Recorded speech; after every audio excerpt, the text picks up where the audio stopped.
Lamplight presents Sharpe's Prey, The Expedition to Copenhagen, 1807, by Bernard Cornwell. Narrated by Rupert Farley. Chapter 1. Captain Henry Wilson, of His Majesty's Dirty Half-Hundred, more formally the 50th Regiment of West Kent, parried his opponent's sabre. He did it hurriedly. His right hand was low, so that his sabre's blade was raised in the position known to the fencing masters as the carte basse, and the knowledgeable spectators thought the parry was feeble.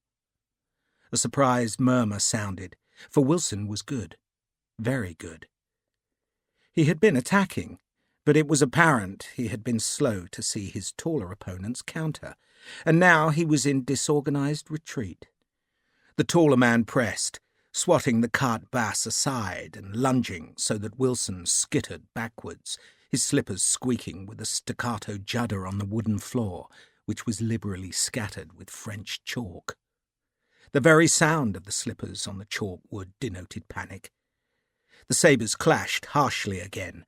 The taller man stamped forward, his blade flickering, clanging, reaching, and Wilson was countering in apparent desperation until, so fast that those watching could scarce follow his blade's quick movement, he stepped to one side and riposted at his opponent's cheek. There seemed little power in the riposte, for its force all came from Wilson's wrist rather than from his full arm, but the sabre's edge still struck the taller man with such might that he lost his balance. He swayed, right arm flailing, and Wilson gently touched his weapon's point to his opponent's chest, so that he toppled to the floor. "Enough!" the master-at-arms called. "God's teeth!" the fallen man swept his blade at Wilson's ankles in a fit of pique. The blow was easily blocked, and Wilson just walked away. "I said enough, my lord!" the master-at-arms shouted angrily. "How the devil did you do that, Wilson?" Lord Marston pulled off the padded leather helmet with its wire visor that had protected his face. "I had you on your damned arse!" Wilson, who had planned the whole passage of the fight from the moment he made a deliberately soft carte basse, bowed. "Perhaps I was just fortunate, my lord." "Don't patronize me, man," Lord Marsden snapped as he climbed to his feet. "What was it?" "Your disengagement from the Sixth was slow, my lord." "The devil it was," Lord Marston growled. He was proud of his ability with foil or sabre, yet he knew Wilson had bested him easily by feigning a squeaking retreat. His lordship scowled, then realized he was being ungracious, and so, tucking the sabre under his arm, held out a hand. "You're quick, Wilson. Damned quick." The handful of spectators applauded the show of sportsmanship. They were in Horace Jackson's Hall of Arms, an establishment on London's Jermyn Street, where wealthy men could learn the arts of pugilism, fencing, and pistol shooting.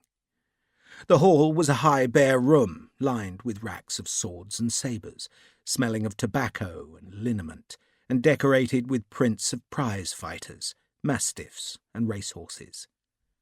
The only women in the place served drinks and food, or else worked in the small rooms above the hall, where the beds were soft and the prices high.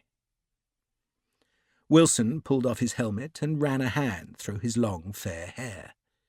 He bowed to his beaten opponent, then carried both sabres to the weapon rack at the side of the hall, where a tall, very thin and extraordinarily handsome captain in the red coat and blue facings of the 1st Regiment of Foot Guards was waiting. The guardsman, a stranger to Wilson, tossed away a half-smoked cigar as Wilson approached. "You fooled him," the captain said cheerfully. Wilson frowned at the stranger's impertinence, but he answered politely enough. Wilson, after all, was an employee in Horace Jackson's hall, and the guard's captain, judging by the elegant cut of his expensive uniform, was a patron. The sort of patron, moreover, who could not wait to prove himself against the celebrated Henry Wilson. "I fooled him," Wilson asked. "How?" "The carte basse," the guardsman said. "You made it soft. Am I right?" Wilson was impressed at the guardsman's acuity, but did not betray it. "Perhaps I was just fortunate," he suggested. He was being modest, for he had the reputation of being the finest swordsman in the dirty 500, probably in the whole army, and maybe in the entire country. But he belittled his ability, just as he shrugged off those who reckoned he was the best pistol shot in Kent. A soldier, Wilson liked to say, should be a master of his arms, and so he practised assiduously and prayed that one day his skill would be useful in the service of his country. Until that time came, he earned his captain's pay, and because that was not sufficient to support a wife, child, and mess bill, he taught fencing and pistol shooting in Horace Jackson's Hall of Arms. Jackson, an old pugilist with a mashed face, wanted Wilson to leave the army and join the establishment full-time, but Wilson liked being a soldier. It gave him a position in British society. It might not be a high place, but it was honourable. "There's no such thing as luck," the guardsman said, only now he spoke in Danish. "Not when you're fighting." Wilson had been turning away, but the change of language made him look back to the golden-haired guards captain. His first careless impression had been one of privileged youth, but he now saw that the guardsman was probably in his early 30s and had a cynical, knowing cast to his devil-may-care good looks. This was a man, Wilson thought, who would be at home in a palace or at a prize-fight. A formidable man, too, and one who was of peculiar importance to Wilson, who now offered the guardsman a half-bow. "You, sir," he said respectfully, "must be Major the Honourable John Lavisser." "I'm Captain Lavisser," Captain and Major Lavisser said. The guards gave their officers dual ranks. The lower one denoted their responsibility in the regiment, while the higher was an acknowledgment that any guards officer was a superior being, especially when compared to an impoverished swordsman from the dirty 500. "I'm Captain Lavisser," the Honourable John Lavisser said again, "but you must call me John, please." He still spoke in Danish. "I thought we were not to meet till Saturday," Wilson said, taking off his fencing slippers and pulling on boots. "We're to be companions for a fair time." Lavisser ignored Wilson's hostility. "And it's better, I think, that we should be friends. Besides, are you not curious about our orders?" "My orders are to escort you to Copenhagen and see you safe out again." Wilson responded stiffly as he pulled on his red coat. The wool of the coat was faded, and its black cuffs and facings were scuffed. He strapped on his 7-guinea sword, unhappily aware of the valuable blade that hung from Lavisser's slings. But Wilson had long learnt to curb his envy at the inequalities of life, even if he could not entirely forget them. He knew well enough that his captaincy in the dirty 500 was worth £1,500, exactly what it cost to purchase a mere lieutenancy in the Guards. But so be it. Wilson had been taught by his Danish father and English mother to trust in God, do his duty and accept fate, and fate had now decreed he was to be the companion of a man who was the son of an earl, a guardsman, and an aide to Prince Frederick, Duke of York, who was the second son of George III and Commander-in-Chief of the British Army. "But don't you want to know why we are going to Copenhagen?" Lavisser asked. "I have no doubt I shall be informed at the proper time," Wilson said, his manner still stiff. Lavisser smiled, and his thin, saturnine face was transformed with charm. "The proper time, Wilson, is now," he said. "Come, at least allow me to buy you supper and reveal the mysteries of our errand." In truth, Captain Wilson was intrigued. He had served 12 years in the British Army and had never heard a shot fired in anger. He yearned to distinguish himself, and now, quite suddenly, a chance had arisen because an officer was needed to escort the Duke of York's aide to Copenhagen. That was all Wilson knew, though his commanding officer had hinted that his facility with small arms might be a great advantage. Wilson had been worried at first, fearing that he would be fighting against his father's people, but he had been assured that the danger in Copenhagen came from the French, not the Danes. And that assurance had permitted Wilson to accept the responsibility, just as it had piqued his curiosity. Now Lavesser was offering to explain, and Wilson, who knew he had been churlish, nodded. "Of course. It will be a pleasure to dine with you, sir." "My name is John," Lavesser insisted, as he led Wilson down the staircase to the street. Wilson half expected to find a carriage waiting, but it appeared Lavesser was on foot, even though a small chill rain was falling. "Hard to believe it's July," Lavesser grumbled. "It will be a bad harvest," Wilson remarked. "I thought we might get a bite at Almack's," Lavesser suggested, "and maybe play a hand afterwards."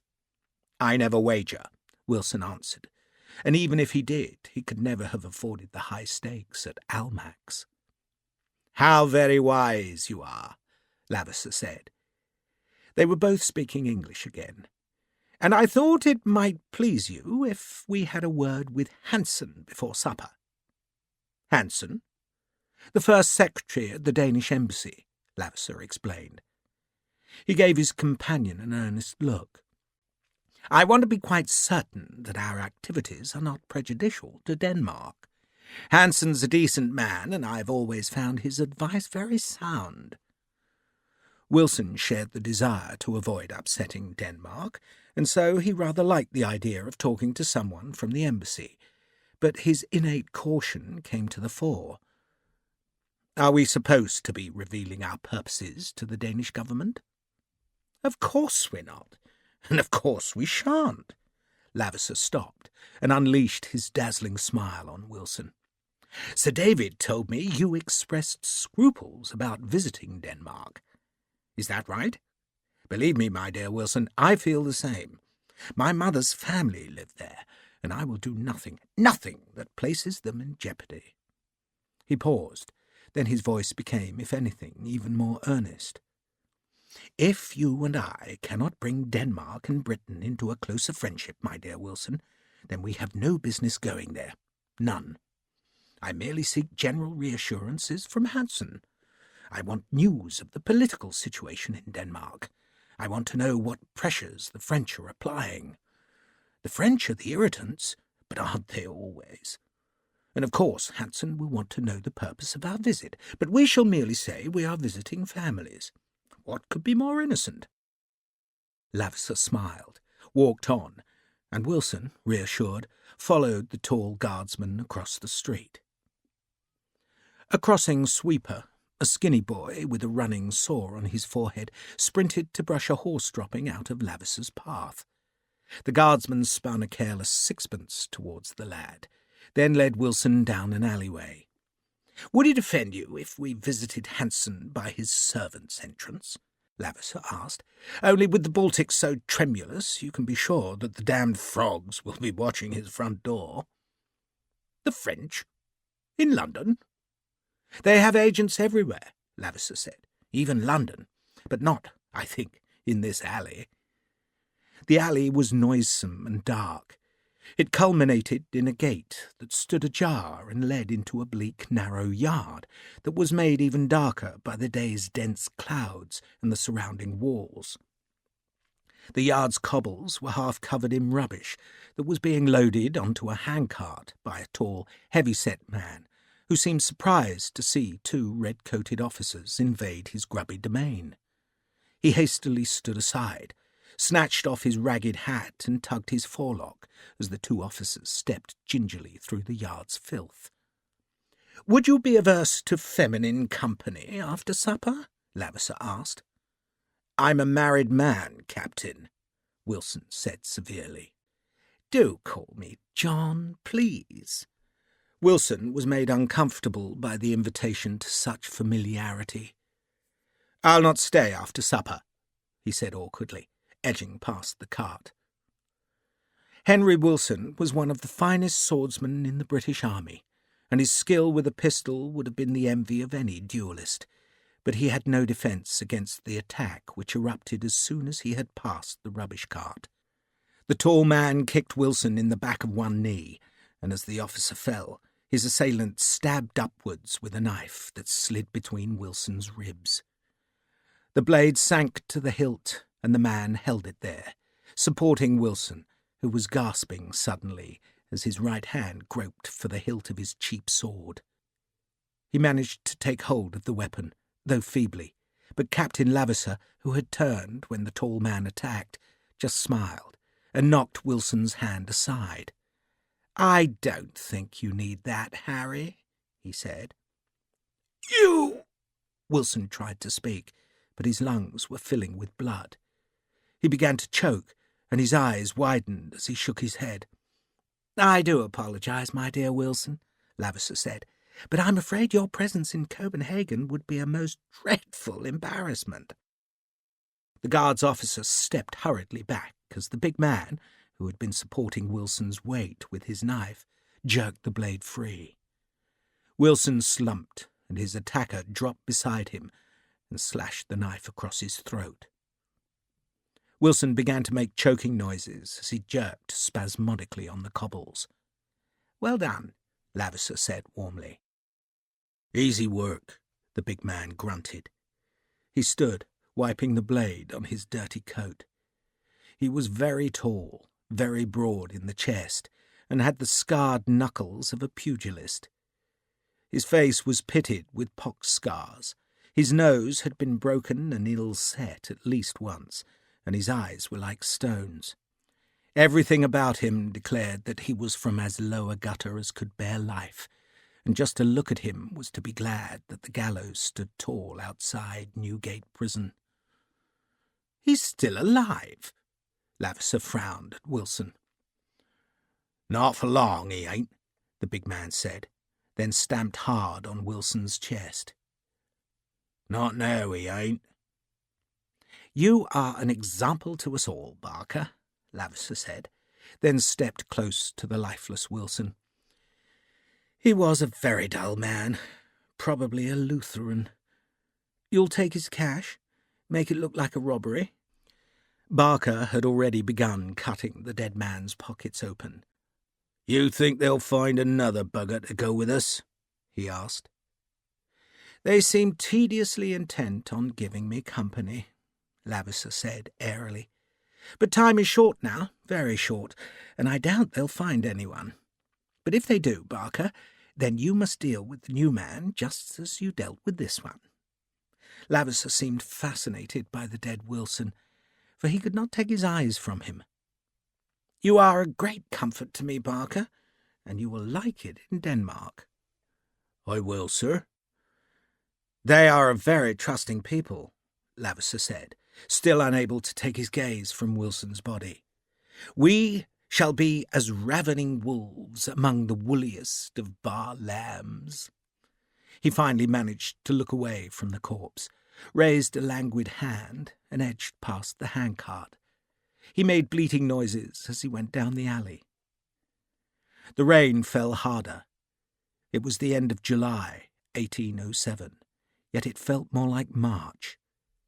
It would be a poor harvest. There was a new widow in Kent, and the Honourable John Lavisser went to Almack's, where he lost considerably more than 1,000 guineas, but it no longer mattered. Nothing mattered now. He left worthless notes of hand promising to pay his debts and walked away. He was on his way to glory. Mr. Brown and Mr. Belling, the one fat and the other thin, sat side by side and stared solemnly at the green-jacketed army officer across the table. Neither Mr. Belling nor Mr. Brown liked what they saw. Their visitor, he was not exactly a client, was a tall man with black hair, a hard face and a scar on his cheek, and, ominously, he looked like a man who was no stranger to scars. Mr. Brown sighed and turned to stare at the rain falling on London's East Cheap. "It will be a bad harvest, Mr. Belling," he said heavily. "I fear so, Mr. Brown." "July," Brown said. "July, indeed. It is more like March." "A fire in July?" Mr. Belling said. "Unheard of." The fire, a mean heap of sullen coals, burned in a blackened hearth above which hung a cavalry sabre. It was the only decoration in the panelled room, and hinted at the office's military nature. Messrs. Belling and Brown of Cheapside were army agents, and their business was to look after the finances of officers who served abroad. They also acted as brokers for men wanting to buy or sell commissions, but this wet, chill July afternoon was bringing them no fees. "Alas!" Mr. Brown spread his hands. His fingers were very white, plump, and beautifully manicured. He flexed them as though he was about to play a harpsichord. "Alas!" he said again, looking at the green-jacketed officer who glowered from the opposite side of the table. "It is the nature of your commission," Mr. Belling explained. "Indeed it is," Mr. Brown intervened. "The nature, so to speak, of your commission." He smiled ruefully. "It's as good as anyone else's commission," the officer said belligerently. "Oh, better," Mr. Brown said cheerfully. "Would you not agree, Mr. Belling?" "Far better," Mr. Belling said enthusiastically. "A battlefield commission, Mr. Sharpe? 'Pon my soul, that's a rare thing, rare." "An admirable thing," Mr. Brown added. "Most admirable," Mr. Belling agreed energetically. "A battlefield commission. Up from the ranks. Why, it's a—" He paused, trying to think what it was. "It's a veritable achievement." "But it is not." Mr. Brown spoke delicately, his plump hands opening and closing like a butterfly's wings. "Fungible." "Precisely." Mr. Belling's manner exuded relief that his partner had found the exact word to settle the matter. "It is not fungible, Mr. Sharpe." No one spoke for a few seconds. A coal hissed. Rain spattered on the office window, and a carter's whip cracked in the street, which was filled with the rumble, crash, and squeal of wagons and carriages. "Fungible?" Lieutenant Richard Sharpe asked. "The commission cannot be exchanged for cash," Mr. Belling explained. "You did not buy it. You cannot sell it. You were given it. What the king gives, you may give back, but you cannot sell. It is not—" he paused— "fungible." "I was told I could sell it," Sharpe said angrily. "You were told wrong," Mr. Brown said. "Misinformed," Mr. Belling added. "Grievously so," Mr. Brown said. "Alas." "The regulations are plain," Mr. Belling went on. "An officer who purchases a commission is free to sell it, but a man awarded a commission is not. I wish it were otherwise." "We both do," Mr. Brown said. "But I was told—" "You were told wrong," Mr. Belling snapped, then wished he had not spoken so brusquely, for Lieutenant Sharpe started forward in his chair as though he was going to attack the two men. Sharpe checked himself. He looked from the plump Mr. Brown to the scrawny Mr. Belling. "So there's nothing you can do?" Mr. Belling stared at the smoke-brown ceiling for a few seconds, as though seeking inspiration, then shook his head. "There is nothing we can do," he pronounced. "But you might apply to His Majesty's government for a dispensation. I've not heard of such a course ever being followed, but an exception might be made." He sounded very dubious. "There are senior officers, perchance, who would speak for you?" Sharpe said nothing. He had saved Sir Arthur Wellesley's life in India, but he doubted whether the general would help him now. All Sharpe wanted was to sell his commission, take the £450 and get out of the army. But it seemed he could not sell his rank because he had not bought it. "Such an appeal would take time," Mr. Brown warned him, "and I would not be sanguine about the outcome, Mr. Sharpe. You are asking the government to set a precedent, and governments are chary of precedents." "Indeed they are," Belling said, "and so they should be, though in your case—" He smiled, raised his eyebrows, then sat back. "In my case?" Sharpe asked, puzzled. "I would not be sanguine," Mr. Brown repeated. "You're saying I'm buggered?" Sharpe asked. "We are saying, Mr. Sharpe, that we cannot assist you." Mr. Brown spoke severely, for he had been offended by Sharpe's language. Alas. Sharpe gazed at the two men. Take them both down, he thought. 2 minutes of bloody violence and then strip their pockets bare. The bastards must have money, and he had 3 shillings and 3 halfpenny in his pouch. That was it, 3 shillings and 3 halfpenny. But it was not Brown or Belling's fault that he could not sell his commission. It was the rules, the regulations. The rich could make more money and the poor could go to hell. He stood, and the clatter of his sabre scabbard on the chair made Mr. Brown wince. Sharpe draped a damp greatcoat round his shoulders, crammed a shako onto his unruly hair, and picked up his pack.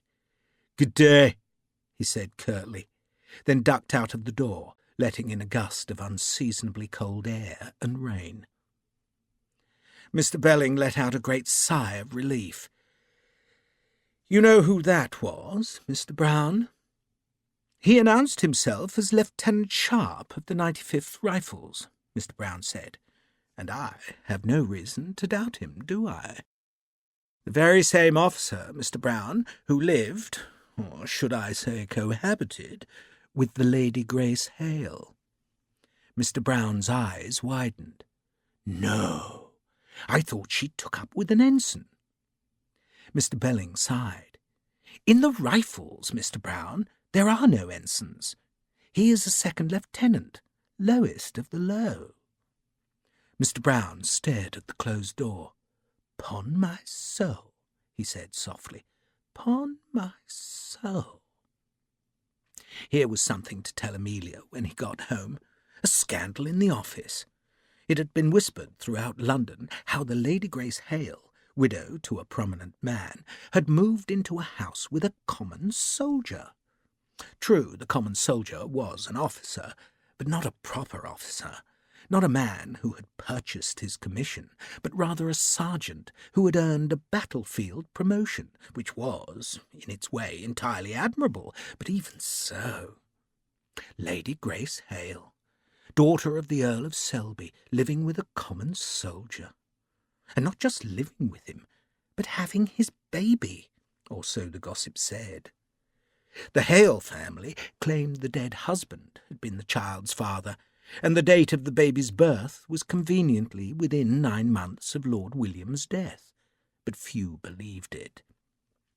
"I thought the name was somehow familiar," Brown said. "I scarcely credited it myself," Mr. Belling admitted. "Can you imagine her ladyship enduring such a man? He's scarce more than a savage.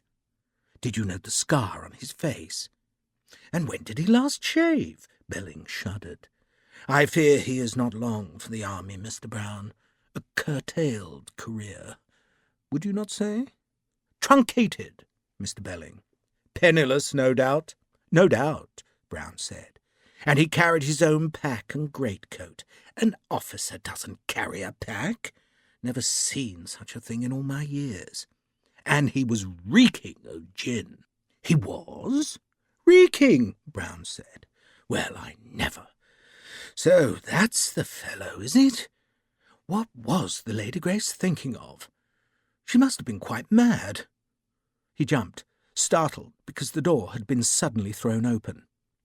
"Mr. Sharpe," he said faintly, wondering if the tall rifleman had returned to exact vengeance for their unhelpfulness. "You forgot something, perhaps?" Sharpe shook his head. "Today's Friday, isn't it?" he asked. Mr. Belling blinked. "It is, Mr. Sharpe," he said feebly. "It is indeed." "Friday," Mr. Brown confirmed. "The very last day of July." Sharpe, dark-eyed, tall and hard-faced, stared suspiciously at each of the two men in turn, then nodded reluctantly. "I thought it was," he said, then left again. This time it was Brown who let out a sigh of relief as the door closed. "I cannot think," he said, "that promoting men from the ranks is a wise idea." "It never lasts," Belling said consolingly. "They ain't suited to rank, Mr. Brown, and they take to liquor, and so run out of cash. There is no prudence in the lower sort of men. He'll be on the streets within the month, rely upon it, within the month." "Poor fellow," Mr. Brown said, and shot the door's bolt. It was only 5 o'clock in the evening, and the office was supposed to remain open until 6, but somehow it seemed prudent to shut up early, just in case Sharpe came back. Just in case. Grace, Sharpe thought. Grace. God help me, Grace. God help me. 3 shillings, 3pence and a bloody halfpenny. All the money he had left in the world. What do I do now, Grace? He often talked to her. She was not there to listen, not now, but he still talked to her. She had taught him so much. She had encouraged him to read and tried to make him think, but nothing lasts. Nothing. "Bloody hell, Grace," he said aloud, and men on the street gave him room, thinking him either mad or drunk. "Bloody hell!" The anger was welling inside him, thick and dark, a fury that wanted to explode in violence or else drown itself in drink. 3 shillings and 3pence bloody halfpenny. He could get well drunk on that, but the ale and gin he had taken at midday was already sour in his belly. What he wanted was to hurt someone, anyone, just a blind, desperate anger. He had not planned it this way. He thought he would come to London, borrow an advance from an army agent, and then go away. Back to India, he had thought. Other men went there poor and came back rich. Sharpe the nabob. And why not? Because he could not sell his rank. That was why not. Some snotty child with a rich father could buy and sell his rank, but a real soldier who had fought his way up the ladder could not. Bugger them all. So, what now? Ebenezer Fairley, the merchant who had sailed with Sharpe from India, had offered him a job, and Sharpe supposed he could walk to Cheshire and beg from the man. But he had no urge to start that journey now. He just wanted to vent his anger, and so, reassured that it was indeed Friday, he walked towards the tower. The streets stank of the river, coal smoke and horse dung. There was wealth in this part of London that lay so close to the docks and to the custom house and to the big warehouses crammed with spices, tea and silks. This was a district of counting houses, bankers and merchants, a conduit for the world's wealth, but the money was not displayed. A few clerks hurried from one office to another, but there were no crossing sweepers and none of the signs of luxury that filled the elegant streets to the city's west. The buildings here were tall, dark and secret, and it was impossible to tell whether the grey-haired man scuttling with a ledger under his arm was a merchant prince or a worn-out clerk. Sharpe turned down Tower Hill. There was a pair of red-coated sentries at the tower's outer gate, and they pretended not to see the sabre scabbard protruding from Sharpe's greatcoat and he pretended not to see them. He did not care if they saluted him or not. He did not much care if he never saw the army again, so long as he lived. He was a failure. Storekeeper to the regiment. A bloody quartermaster. He had come from India, where he had received a commission into a red-coated regiment, to England, where he had been placed in the Green Jackets, and at first he had liked the Rifles, but then Grace had gone, and everything went wrong. Yet it was not her fault. Sharpe blamed himself, but still did not understand why he had failed. The Rifles were a new kind of regiment, prizing skill and intelligence above blind discipline. They worked hard, rewarded progress, and encouraged the men to think for themselves. Officers trained with the men, even drilled with them, and the hours that other regiments wasted in pipe claying and stock polishing, in boot licking and tuft brushing, the Green Jackets spent in rifle practice. Men and officers competed against each other, all trying to make their own company the best. It was exactly the kind of regiment that Sharpe had dreamed of when he had been in India, and he had been recommended to it. "I hear you're just the sort of officer we want," Colonel Beckwith had greeted Sharpe, and the colonel's welcome was heartfelt. For Sharpe brought the Green Jackets a wealth of recent experience in battle, but in the end they did not want him. He did not fit. He could not make small talk. Perhaps he had frightened them. Most of the regiment's officers had spent the last years training on England's south coast, while Sharpe had been fighting in India.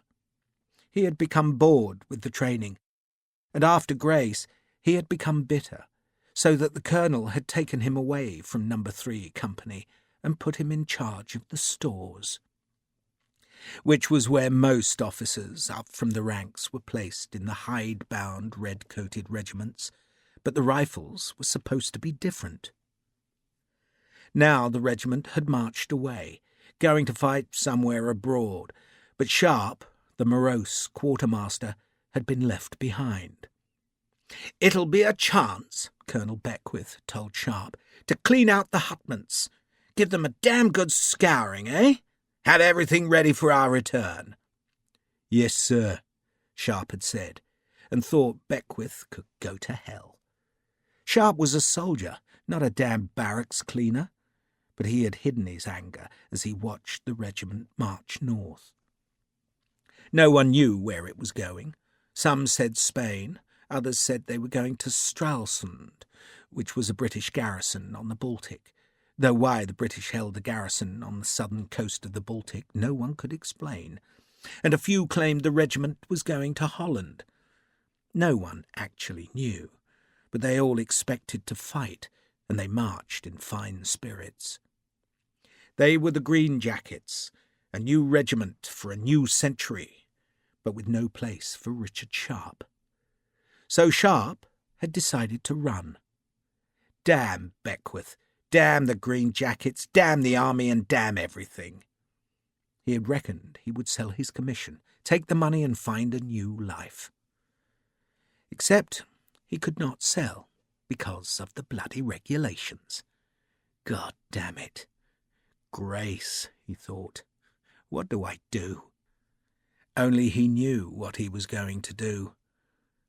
He was still going to run, yet to start a new life he needed money, which was why he had made certain it was a Friday.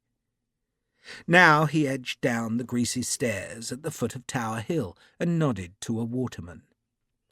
"Whopping steps," he said, settling in the boat's stern. The waterman shoved off, letting the river current carry him downstream past Traitor's Gate. The masts were thick on either side of the river, where ships and barges were double-berthed against wharves crudely protected by bulging fenders made of thick, twisted, tar-soaked rope. Sharpe knew those fenders. The worn-out ones had been carted to the foundling home in Brewhouse Lane, where the children had been made to dismantle the matted remnants of tar and hemp. At the age of 9, Sharpe remembered, he had lost the nails on 4 of his fingers. It had been useless work, teasing out the hemp strands with small, bare and bloody hands. The strands were sold as an alternative for the horsehair that stiffened the plaster used on walls. He looked at his hands now. Still rough, he thought, but no longer black with tar and bloody with ripped nails. "Recruiting?" the waterman asked. "No." The curt tone might have offended the waterman, but he shrugged it off. "It ain't my business," he said, deftly using an oar to keep the boat drifting straight, "but whopping ain't healthy. Not to an officer, sir." "I grew up there." "Ah," the man said, giving Sharpe a puzzled look. "Going home, then?" "Going home," Sharpe agreed. The sky was leaden with cloud and darkened further by the pall of smoke that threaded the spires and towers and masts.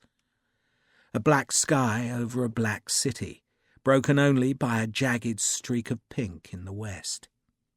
Going home, Sharpe thought. Friday evening.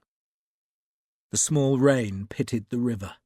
Lights glimmered from potholes in the berthed ships which stank of coal dust, sewage, whale oil and spices. Gulls flew like white scraps in the early dark, wheeling and diving about the heavy beam at Execution Dock, where the bodies of 2 men, mutineers or pirates, hung with broken necks. "Watch yourself," the waterman said, skilfully nudging his skiff in among the other boats at the Wapping steps. He was not warning Sharpe against the slippery flight of stairs, but against the folk who lived in the huddled streets above. Sharpe paid in coppers, then climbed up to the wharf, which was edged with low warehouses, guarded by ragged dogs and cudgel-bearing thugs. This place was safe enough, but once through the alley and into the streets he was in hungry territory. He would be back in the gutter, but it was his gutter, the place he had started, and he felt no particular fear of it. "Colonel!" a whore called to him from behind a warehouse. She lifted her skirt, then spat a curse when Sharpe ignored her. A chained dog lunged at him as he emerged onto High Street, where a dozen small boys whooped in derision at the sight of an army officer, and fell into mocking step behind him. Sharpe let them follow for 20 paces, then whipped round fast and snatched the nearest boy's shabby coat, lifted and slammed him against the wall. 2 of the other boys ran off, doubtless to fetch brothers or fathers. "Where's Muggy Joyce?" Sharpe asked the boy. The child hesitated, wondering whether to be brave, then half grinned. "She's gone, mister." "Gone where?" "7 Dials." Sharpe believed him. Maggie was his one friend, or he hoped she was, but she must have had the sense to leave Wapping, though Sharpe doubted that the 7 Dials was much safer. But he had not come here to see Maggie. He had come here because it was Friday night and he was poor. "Who's the master at the workhouse?" he asked. The child looked really scared now. "The master?" he whispered. "Who is it, boy?" "Jem Hocking, sir." Sharpe put the lad down, took the halfpenny from his pocket and spun it down the street, so that the boys pursued it between the people, dogs, carts and horses. Jem Hocking. That was the name he had hoped to hear. A name from a black past, a name that festered in Sharpe's memory as he walked down the centre of the street so that no one emptied a slop bucket over his head. It was a summer evening. The cloud-hidden sun was still above the horizon, but it seemed like winter twilight here. The houses were black, their old bricks patched with crude timbers. Some had fallen down and were nothing but heaps of rubble. Cesspits stank. Dogs barked everywhere. In India, the British officers had shuddered at the stench of the streets, but none had ever walked here. Even the worst street in India, Sharpe thought, was better than this fetid place where the people had pinched faces, sunk with hunger, but their eyes were bright enough, especially when they saw the pack in Sharpe's left hand. They saw a heavy pack, a sabre, and assessed the value of the greatcoat draped like a cloak over his broad shoulders. There was more wealth on Sharpe than these folks saw in a half-dozen years, though Sharpe reckoned himself poor. He had been rich once. He had taken the jewels of the Tipu Sultan, stripping them from the dying king's body in the shit-stinking tunnel of the Watergate of Seringapatam. But those jewels were gone. Bloody lawyers. Bloody lawyers. But if the folk saw the wealth on Sharpe, they also saw that he was very tall and very strong, and that his face was scarred and hard and bitter and forbidding. A man would have to be desperately hungry to risk his life in an attempt to steal Sharpe's coat or pack, and so, like wolves that scented blood but feared losing their own, the men watched him pass, and though some followed him as he turned up Wapping Lane, they did not pursue him into Brewhouse Lane. The poorhouse and the foundling home were there, and no one went close to those grim high walls unless they were forced. Sharpe stood in the doorway of the old brewery, long closed down, and stared across the street at the workhouse walls. On the right was the poorhouse, that mostly held folk too old to work, or else they were sick or had been abandoned by their children. Landlords turned them onto the street, and the parish beadle brought them here, to Jem Hocking's kingdom, where the men were put in one ward and the women in the other. They died here, husbands forbidden to speak with their wives, and all half-starved, until their corpses were carried in a knacker's cart to a pauper's grave. That was the poorhouse, and it was divided from the foundling home by a narrow 3-story brick house with white-painted shutters and an elegant wrought-iron lantern suspended above its well-scrubbed front steps. The master's house. Jem Hocking's small palace, which overlooked the foundling home, which, like the poorhouse, had its own gate, a black slab of heavy timber, smeared with tar and surmounted with rusted iron spikes 4 inches long. A prison, really, for orphans.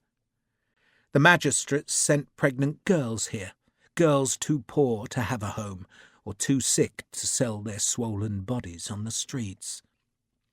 Their bastards were born here, and the girls, as often as not, died of the fever. Those that survived went back to the streets, leaving their children in the tender care of Jem Hocking and his wife. It had been Sharpe's home once, and now it was Friday. He crossed the street and hammered on the small wicket door set into the foundling home's larger gate. Grace had wanted to come here. She had listened to Sharpe's stories and believed she could change things, but there had never been time. So Sharpe would change things now. He lifted his hand to hammer again, just as the wicket door opened, to reveal a pale and anxious young man who flinched away from Sharpe's fist. "Who are you?" Sharpe demanded as he stepped through the small opening. "Sir?"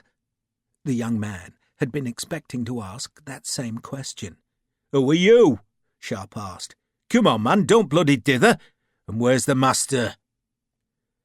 "The master's in his house, but—" The young man abandoned whatever he had been trying to say, and instead attempted to stand in front of Sharpe. "You can't go in there, mister." "Why not?" Sharpe had crossed the small yard, and now pushed open the door to the hall. When he'd been a child, he had thought it a vast room, big as a cathedral, but now it looked squalid and small, scarce bigger than a company's barrack room, he realised. It was supper, and some 30 or more children were sitting on the floor among the oakum and the tar-encrusted fenders that was their daily work. They scooped spoons in wooden bowls, while another 30 children queued beside a table that held a cauldron of soup and a breadboard. A woman, her red arms massive, stood behind the table, while a young man, equipped with a riding crop, lolled on the hall's low dais, above which a biblical text arched across the brown-painted wall. "Be sure your sin will find you out." 60 pairs of eyes stared at Sharpe in astonishment. None of the children spoke for fear of the riding crop or a blow from the woman's burly arm. Sharpe did not speak either. He was staring at the room, smelling the tar and fighting against the overwhelming memories. It had been 20 years since he had last been under this roof. 20 years. It smelt the same, though. It smelt of tar and fear and rotten food. He stepped to the table and sniffed the soup. "Leek and barley gruel, sir," the woman, seeing the silver buttons and the black braid and the sabre, dropped a clumsy curtsy. "Looks like lukewarm water to me," Sharpe said. "Leek and barley, sir." Sharpe picked up a random piece of bread, hard as brick, hard as ship's biscuit. "Sir?" The woman held out her hand. She was nervous. "The bread is counted, sir. Counted." Sharpe tossed it down. He was tempted to some extravagant gesture, but what would it do? Upsetting the cauldron merely meant the children would go hungry, while dropping the bread into the soup would achieve nothing. Grace would have known what to do. Her voice would have cracked like a whip, and the workhouse servants would have been scurrying to fetch food, clothes and soap. But those things cost money, and Sharpe only had a pocket full of copper. "And what have we here?" A strong voice boomed from the hall door. "What has the east wind blown in today?" The children whimpered and went very still, while the woman dropped another curtsy. Sharpe turned. "And who are you?" the man demanded. "Colonel of the regiment, are ya?" It was Jem Hocking, come like the devil to the heart of hell. He was no devil to look at. See Jem Hocking in the street, and a man might take him for a prosperous farmer up from the Vale of Kent. The years had whitened his hair and stretched his checkered waistcoat taut across a bulging belly, but he was still a bull of a man with wide shoulders, stout legs, and a face as flat as a shovel. Thick jowls hung beneath bushy white side whiskers. A golden watch chain held a dozen seals. His tall boots were tasselled. His dark blue coat was edged with velvet cuffs, and he carried a varnished black staff with a silver knob. He was the master, and for a moment Sharpe could not speak. He was overwhelmed by hatred, by the memories of this man's cruelty, even by fear. 20 years and a battlefield commission had not taken away that fear. He wanted to imitate the children. He wanted to freeze, pretend not to exist, not even breathe in case he was noticed. "Does I know you?" Hocking demanded. The big man was frowning, trying to discern something familiar in Sharpe's scarred face, but the memory would not come. He shook his head in puzzlement. "So who are you?" "My name is Dunnett," Sharpe said, using the name of an officer in the green jackets who held a particular dislike of Sharpe. "Major Warren Dunnett," he said, promoting Dunnett from captain. "A major, eh? And what kind of uniform is that, Major? Red coats, I know, and blue I've seen. But bless me, I ain't seen green and black. He stepped towards Sharpe, pushing the children's skinny legs out of the way with his beadle's staff. Is it a new-fangled uniform, eh? Some kind of coat that gives a man the right to trespass on parish property? I was looking for the muster, Sharpe said. I was told he was a man of business. Business? Hocking spat the word. And what business do you have, Major, other than the killing of the king's enemies? You want me to talk about it here? Sharpe asked. He took one of the pennies from his coat pocket and spun it towards the ceiling. It glittered as it flew, watched by hungry, astonished children, then fell into Sharpe's hand and vanished. The sight of the money, even a humble penny, was all the reassurance Hocking needed. The rest of his questions could wait. I has business outside the poorhouse tonight, he announced. It being a Friday. You'll take an ale with me, Major? That would be a pleasure, Muster, Sharpe lied. Or perhaps it was not a lie, for Sharpe was angry, and revenge was a pleasure. And this revenge had been simmering in his dreams for 20 years. He glanced a last time at the text on the wall and wondered if Jem Hocking had ever considered the truth of it. Be sure your sin will find you out. Jem Hocking should have taken note and been on his knees in prayer, because Richard Sharpe had come home. Chapter 2. The tavern displayed no name. There was not even a painted sign hanging outside. Nothing, indeed, to distinguish it from the neighbouring houses, except perhaps a slight air of prosperity that stood out in Vinegar Street, like a duchess in a whorehouse.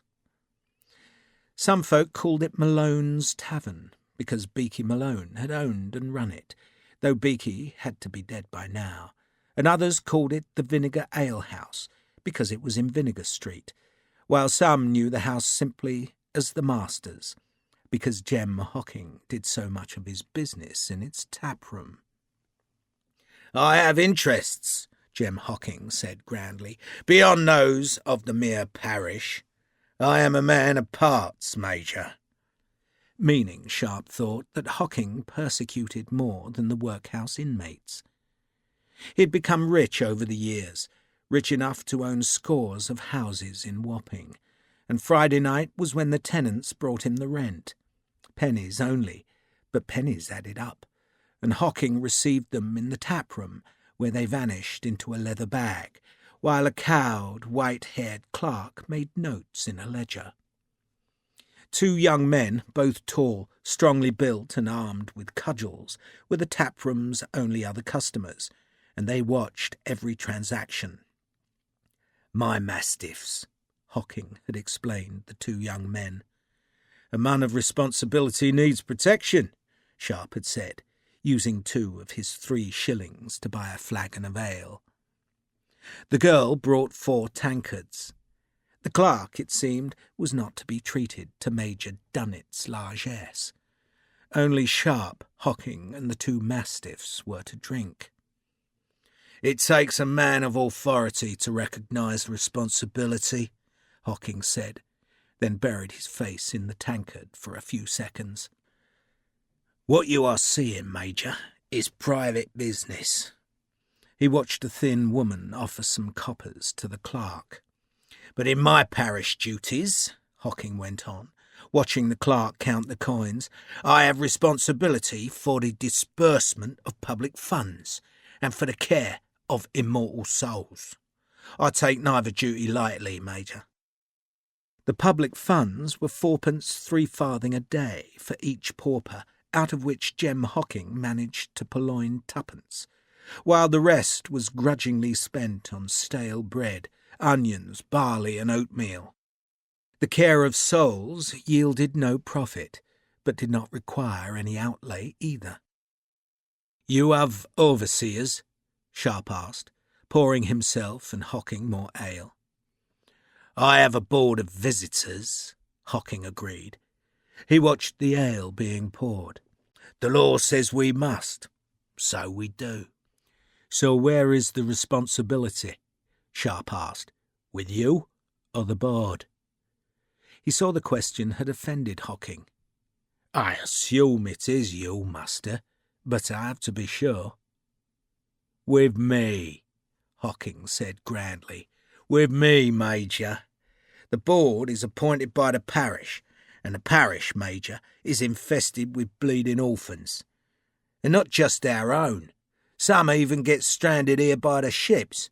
Only last week the mudlarks found a girl child, if you can imagine such a thing."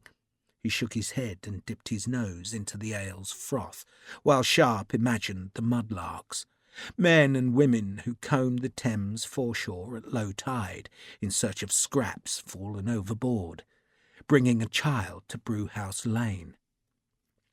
Poor child, to end with Hocking as a guardian. "The board, Major," Hocking went on, "cannot cope with so many children. They confine themselves to a quarterly examination of the accounts, which, you may be sure, add up to the exact penny, and the board votes me an annual motion of thanks at Christmas time, but otherwise the board ignores me. I am a man of business, Major, and I spare the parish the trouble of dealing with orphans. I have 216 of the little bastards in the house now, and what will the board of visitors do without me and Mrs. Hocking? We are a godsend to the parish." He held up a hand to check anything Sharpe might say. This was not to deflect a compliment, but rather because a thin young man had come from the tavern's back door to whisper in his ear. A raucous cheer sounded from behind the door. The cheers had been sounding ever since Sharpe had arrived in the tavern, and he had pretended not to hear them. Now he ignored the young man, who tipped a stream of coins into the clerk's leather bag, then gave Hocking a pile of grubby paper slips that vanished into the big man's pocket. "Business," Hocking said gruffly.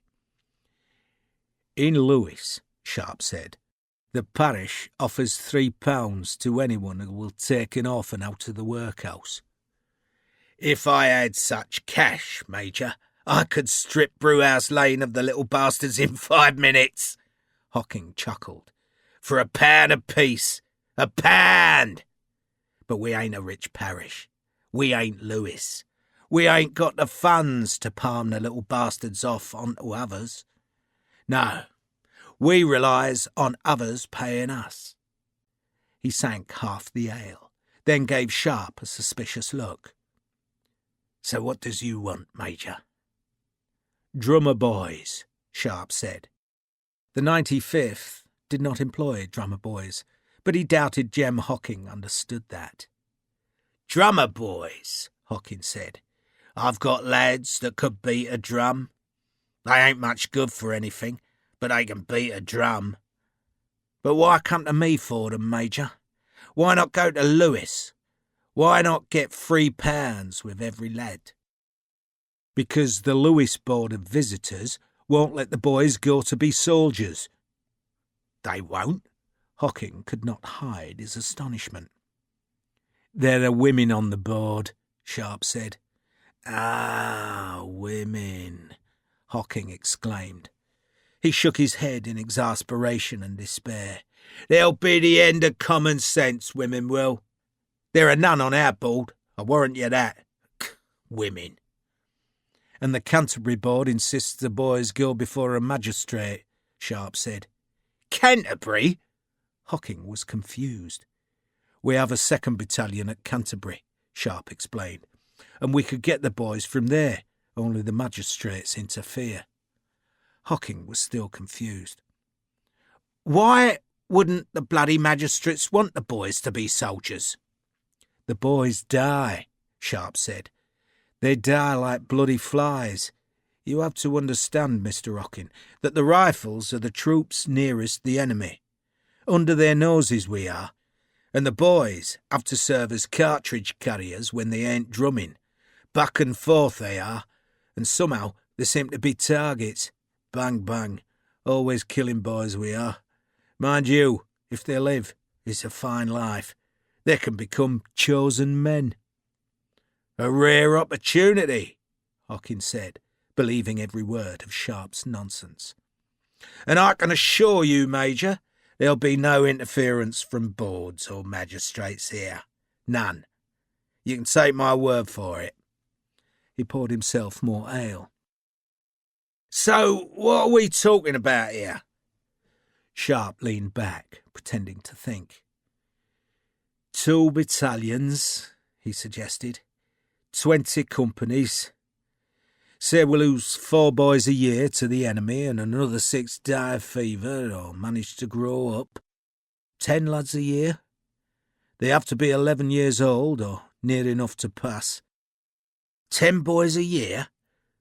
Hocking managed to hide his enthusiasm. And you'd pay? The army will pay, Mr. Hocking. Aye, but how much? How much? £2 apiece, Sharpe said. He was amazed at his own glibness. He had dreamed of this revenge, plotting it in his imagination without ever thinking he would actually work it. Yet now the lines were slipping off his tongue with convincing ease. Hocking stuffed a clay pipe with tobacco as he considered the offer. £20 a year was a fine sum, but a little too obvious, a little too tidy. He drew a candle towards him and lit the pipe. The magistrates will want paying, he observed. You said there'd be no trouble from magistrates, Sharpe objected. That's because they'll be paid, Hocking pointed out. And there'll be other costs, Major. Other costs. Always are other costs. He blew a stream of smoke at the ceiling. Have you talked to your colonel about this? I wouldn't be here otherwise. Hocking nodded, which meant Sharpe had negotiated a price with the colonel, and Hocking was damn sure it was not £2 a boy. £5 more like, with the colonel creaming a pair off the top and Sharpe taking a single. £4, Hocking said. 4? I don't need you, Major, Hocking said. I've got chimney sweeps who like my lads, and those that don't sweep chimneys can shovel up the pure. He meant they could collect dog turds that they delivered to the city's tanners, who used the faeces to cure leather. Some boys go to sea, Hocking said grandly. Some sweep chimneys, some scoop shit. Some dies, and the rest go to the gallows. They're all scum, Major, but they're my scum. And if you wants them, then you pays my price. And you will. You will. I will. Why? Because, Major, you don't need to come to Wapping to get boys. You can find lads anywhere, magistrates or no magistrates. Hocking turned his shrewd eyes on Sharpe. No, Major, you came to me on purpose. I came to you for drummer boys, Sharpe said, and no awkward magistrates and no one caring that so many die. Hocking still stared at him. Go on, he said. Sharpe hesitated, then seemed to make up his mind. And girls, he said. Ah! Hocking half smiled. He understood weakness and greed, and Sharpe, at last, was making sense. We here, Sharpe began. Who's we? The colonel and me. And who told you? Hocking asked fiercely. No one told me, Sharpe said, but someone told the colonel. He sent me. Hocking leaned back and pulled at his bushy side whiskers as he considered the answer. He found it plausible and nodded. Your colonel likes them young, eh? We both do, Sharpe said. Young and untouched. Hocking nodded again. The boys will be £4 apiece, and the girls 10 a time. Sharpe pretended to consider the price, then shrugged. I want a test tonight. Girl or boy? Hocking leered. Girl, Sharpe said. You got the money? Sharpe patted his pack, which stood on the sawdust-strewn floor. Guineas, he said. Another cheer sounded behind the back door, and Hocking jerked his head in that direction. I've got business in there, Major, and it will take me an hour or two to settle it. I'll have the girl cleaned up while you wait, but I want £5 now. Sharpe shook his head. You'll see my money when I see the girl. Getting particular, are we? Hocking sneered, though he did not insist on receiving any deposit. What do you want, Major? A redhead? A blackbird? Fat? Skinny? Just young, Sharpe said. He felt dirty, even though he was merely pretending. She'll be young, Major, Hocking said, and held out his hand to seal the bargain. Sharpe took the hand and suppressed a shudder when Hocking held onto it. Hocking gripped hard, frowning. It's strange, he said, but you do look familiar. I was raised in Yorkshire, Sharpe lied. Maybe you were up there once. I don't travel to foreign places.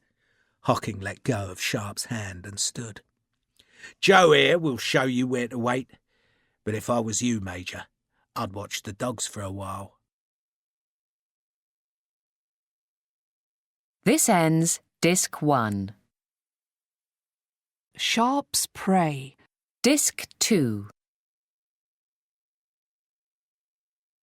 Joe was one of the two young men, and he jerked his head to show that Sharpe should follow him through the tavern's back door. Sharpe knew what to expect there, for when Beaky Malone had been alive, Sharpe had helped in that back room, which was a little more than a long and gloomy shed raised above the yards of 3 houses. It stank of animals.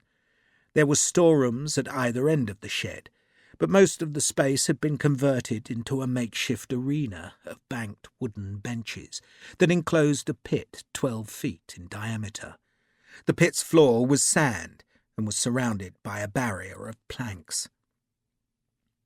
It's in there, Joe said, indicating one of the storerooms. It ain't luxury, but there's a bed. I'll wait out here, Sharpe said. When the dogs are done, Joe explained, wait in the room. Sharpe climbed to the topmost bench, where he sat close under the roof beams. 6 oil lamps hung above the pit, which was spattered with blood. The shed stank of it, and of gin, tobacco, and meat pies. There must have been 100 men on the benches, and a handful of women.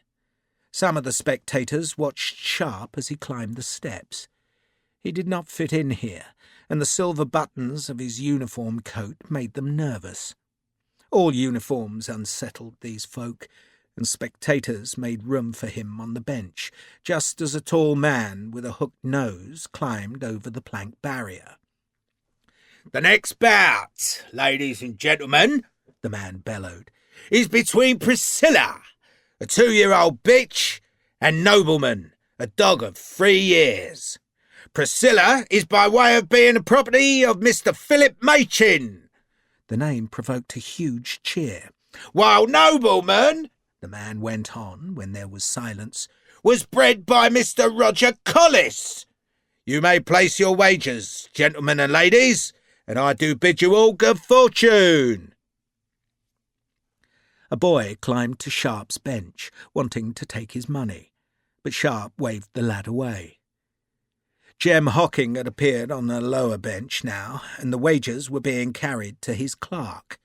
Another man, as thin as the ringmaster, threaded his way up the crowded benches to sit beside Sharpe.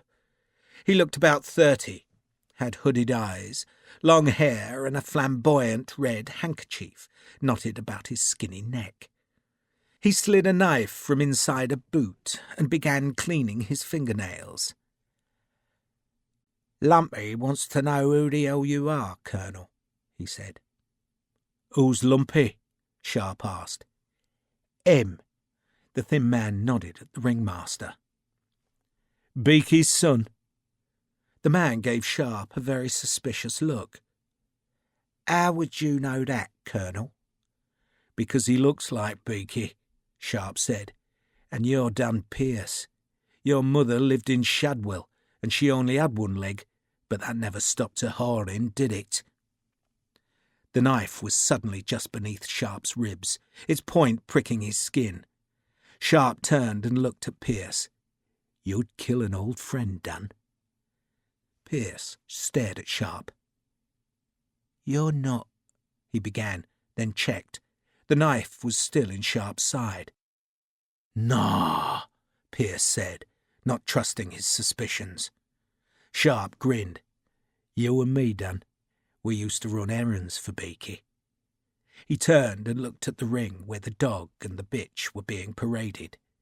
The bitch was excited, straining at the leash as she was led about the ring. "She looks lively," Sharpe said. "A lovely little killer," Pierce declared. "Quick as a fish, she is." "But too lively," Sharpe said. "She'll waste effort." "You're Dick Sharpe, ain't you?" The knife vanished. "Jem doesn't know who I am," Sharpe said, "and I want it to stay that way. I'll not tell the bastard." "Is it really you?" Sharpe nodded. "An officer?" Sharpe nodded again. Pierce laughed. "Bloody hell! England's run out of gentlemen." Sharpe smiled. "That's about it, Dan." "Have you got money on the bitch?" "The dog," Pierce said. "He's good and steady." He stared at Sharpe. "You really are Dick Sharpe." "I really am," Sharpe said, though it had been 20 years since he had last been in this rat pit. Beaky Malone had always prophesied that Sharpe would end up on the gallows, but somehow he had survived. He had run from London, gone to Yorkshire, murdered, joined the army to escape the law, and there found a home. He had been promoted until one hot day on a dusty battlefield in India he had become an officer. Sharpe had come from this gutter and earned the king's commission, and now he was going back. The army did not want him, so he would say goodbye to the army. But first he needed money. He watched as the timekeeper held up a great turnip watch. A coin had been tossed, and the bitch was to fight first. The dog was lifted out of the ring, and 2 cages were handed across the planks. A small boy unlatched the cages, tipped them, then vaulted the planks. 36 rats scuttled about the sand. "Are you up and ready?" the ringmaster shouted. The crowd cheered. 5 seconds, the timekeeper, a drunken schoolmaster, called, then peered at his watch. "Now!" The bitch was released, and Sharpe and Pierce leaned forward. The bitch was good. The first 2 rats died before the others even realized a predator was among them. She nipped them by the neck, shook them vigorously, and dropped them promptly. But then her excitement overtook her, and she wasted valuable seconds snapping at 3 or 4 rats in turn. "Shake them!" her owner bawled, his voice lost in the crowd's cheers. She ran into a knot of the rats and started working again, ignoring the beasts that attacked her. But then she would not let go of the big black victim. "Drop it! Deaden!" her owner screamed. "Drop it! Drop it! You bastard bitch! It's a deaden!" "She's too young," Pierce said. "I told Phil to give her another 6 months. Let her practice, I said, but he won't listen. Cloth ears, that's his problem." He stared at Sharpe. "I can't believe it. Dick Sharpe, a bloody Jack Pudding." He meant officer, for a Jack Pudding was a motley fool from the fairground, a clown dressed in fake finery and with donkey's ears pinned to his hair. "Ockin didn't recognise you?" "I don't want him to, either." "I won't tell the bastard," Pierce said, then settled back to watch the bitch hunt the last few rats. The sand was speckled with fresh blood. A few of the rats were merely crippled, and those who had wagered on the bitch were shouting at her to finish them off. "I thought when I first saw her," Pierce said, "that she'd hunt like her mother did. Christ, but that bitch was a cold-hearted killer. But this one's too young. She'll get better." He watched her kill a rat that had been particularly elusive. She shook it hard, spraying blood onto the customers closest to the barrier. "It ain't the teeth that kills 'em," Pierce said, "but the shaking." "I know." "Course you do. Course you do." Pierce watched as the boy climbed into the ring and shoved the blooded rats into a sack. "Lumpy's still trying to sell the corpses," he said. "You'd think someone would want to eat 'em. Nothing wrong with rat pie, especially if you don't know what it is. But he can't sell 'em." He looked down at Jem Hocking. "Is there to be trouble?" "Would you mind?" Pierce picked at a tooth with a long fingernail. "Nah," he said curtly, "and Lumpy will be pleased. He wants to run the book here, but Hocking won't let him." "Won't let him?" "Hocking owns the place now," Pierce said. "He owns every house in the street, the bastard." 2 more cages had been tipped into the arena, and the new rats, black and slick, scampered about the ring as a roar from the crowd greeted the dog. It was held above the skittering sand for a second, then dropped, and began to fight. It went about its business efficiently, and Pierce grinned. "Jem's going to lose his shirt on this one." The bitch had been good and quick, but the dog was old and experienced. It killed swiftly, and the crowd's cheers got louder. Most, it seemed, had bet on the dog, and the pleasure of winning was doubled by the knowledge that Jem Hocking was about to lose. Except that Jem Hocking was not a man to lose. The dog had killed about 20 of the rats, when suddenly a spectator on the front bench leaned forward and vomited over the barrier, and the dog immediately ran to gobble up the half-digested meat pie. The owner screamed at it, the crowd jeered, and Hocking's face showed nothing. "Bastard," Pierce said. "All trick, that," Sharpe said, leaning back. He fingered his saber's hilt. He did not like the weapon's curved blade, which was too light to do real damage, but it was the official weapon of rifle officers. He would have preferred one of the basket-hilted broadswords that the Scots carried into battle, but regulations were regulations, and the Green Jackets had insisted he equip himself properly. A sword or sabre, they said, was merely decorative, and an officer who was forced to use one in battle had already failed, so it did not matter that the light cavalry sabre was unhandy. But Sharpe had used enough swords in battle, and he had never failed. "Go into a breach," he had told Colonel Beckwith, "and you'll be glad enough of a butchering sword." But the colonel had shaken his head. "It is not the business of rifle officers to be in the breach," he had said. "Our job is to be outside, killing from a distance. That is why we have rifles, not muskets." Not that any of it mattered to Sharpe now. He would make his money, resign his commission, sell the sabre, and forget the rifles. Lumpy closed the entertainment by announcing that the next evening would be a mixture of cockfighting and badger baiting. They would be Essex badgers, he boasted, as though Essex gave the animals special fighting skills, though in truth it was simply the closest source to Wapping. The crowd streamed out, and Sharpe went back to the storeroom. Dan Pierce went with him. "I wouldn't stay, Dan," Sharpe said. "Likely to be trouble." "Trouble for you, Dick," Pierce tried to warn his old friend. "He's never on his own." "I'll be all right. You can buy me an ale afterwards." Pierce left, and Sharpe went into the stinking room.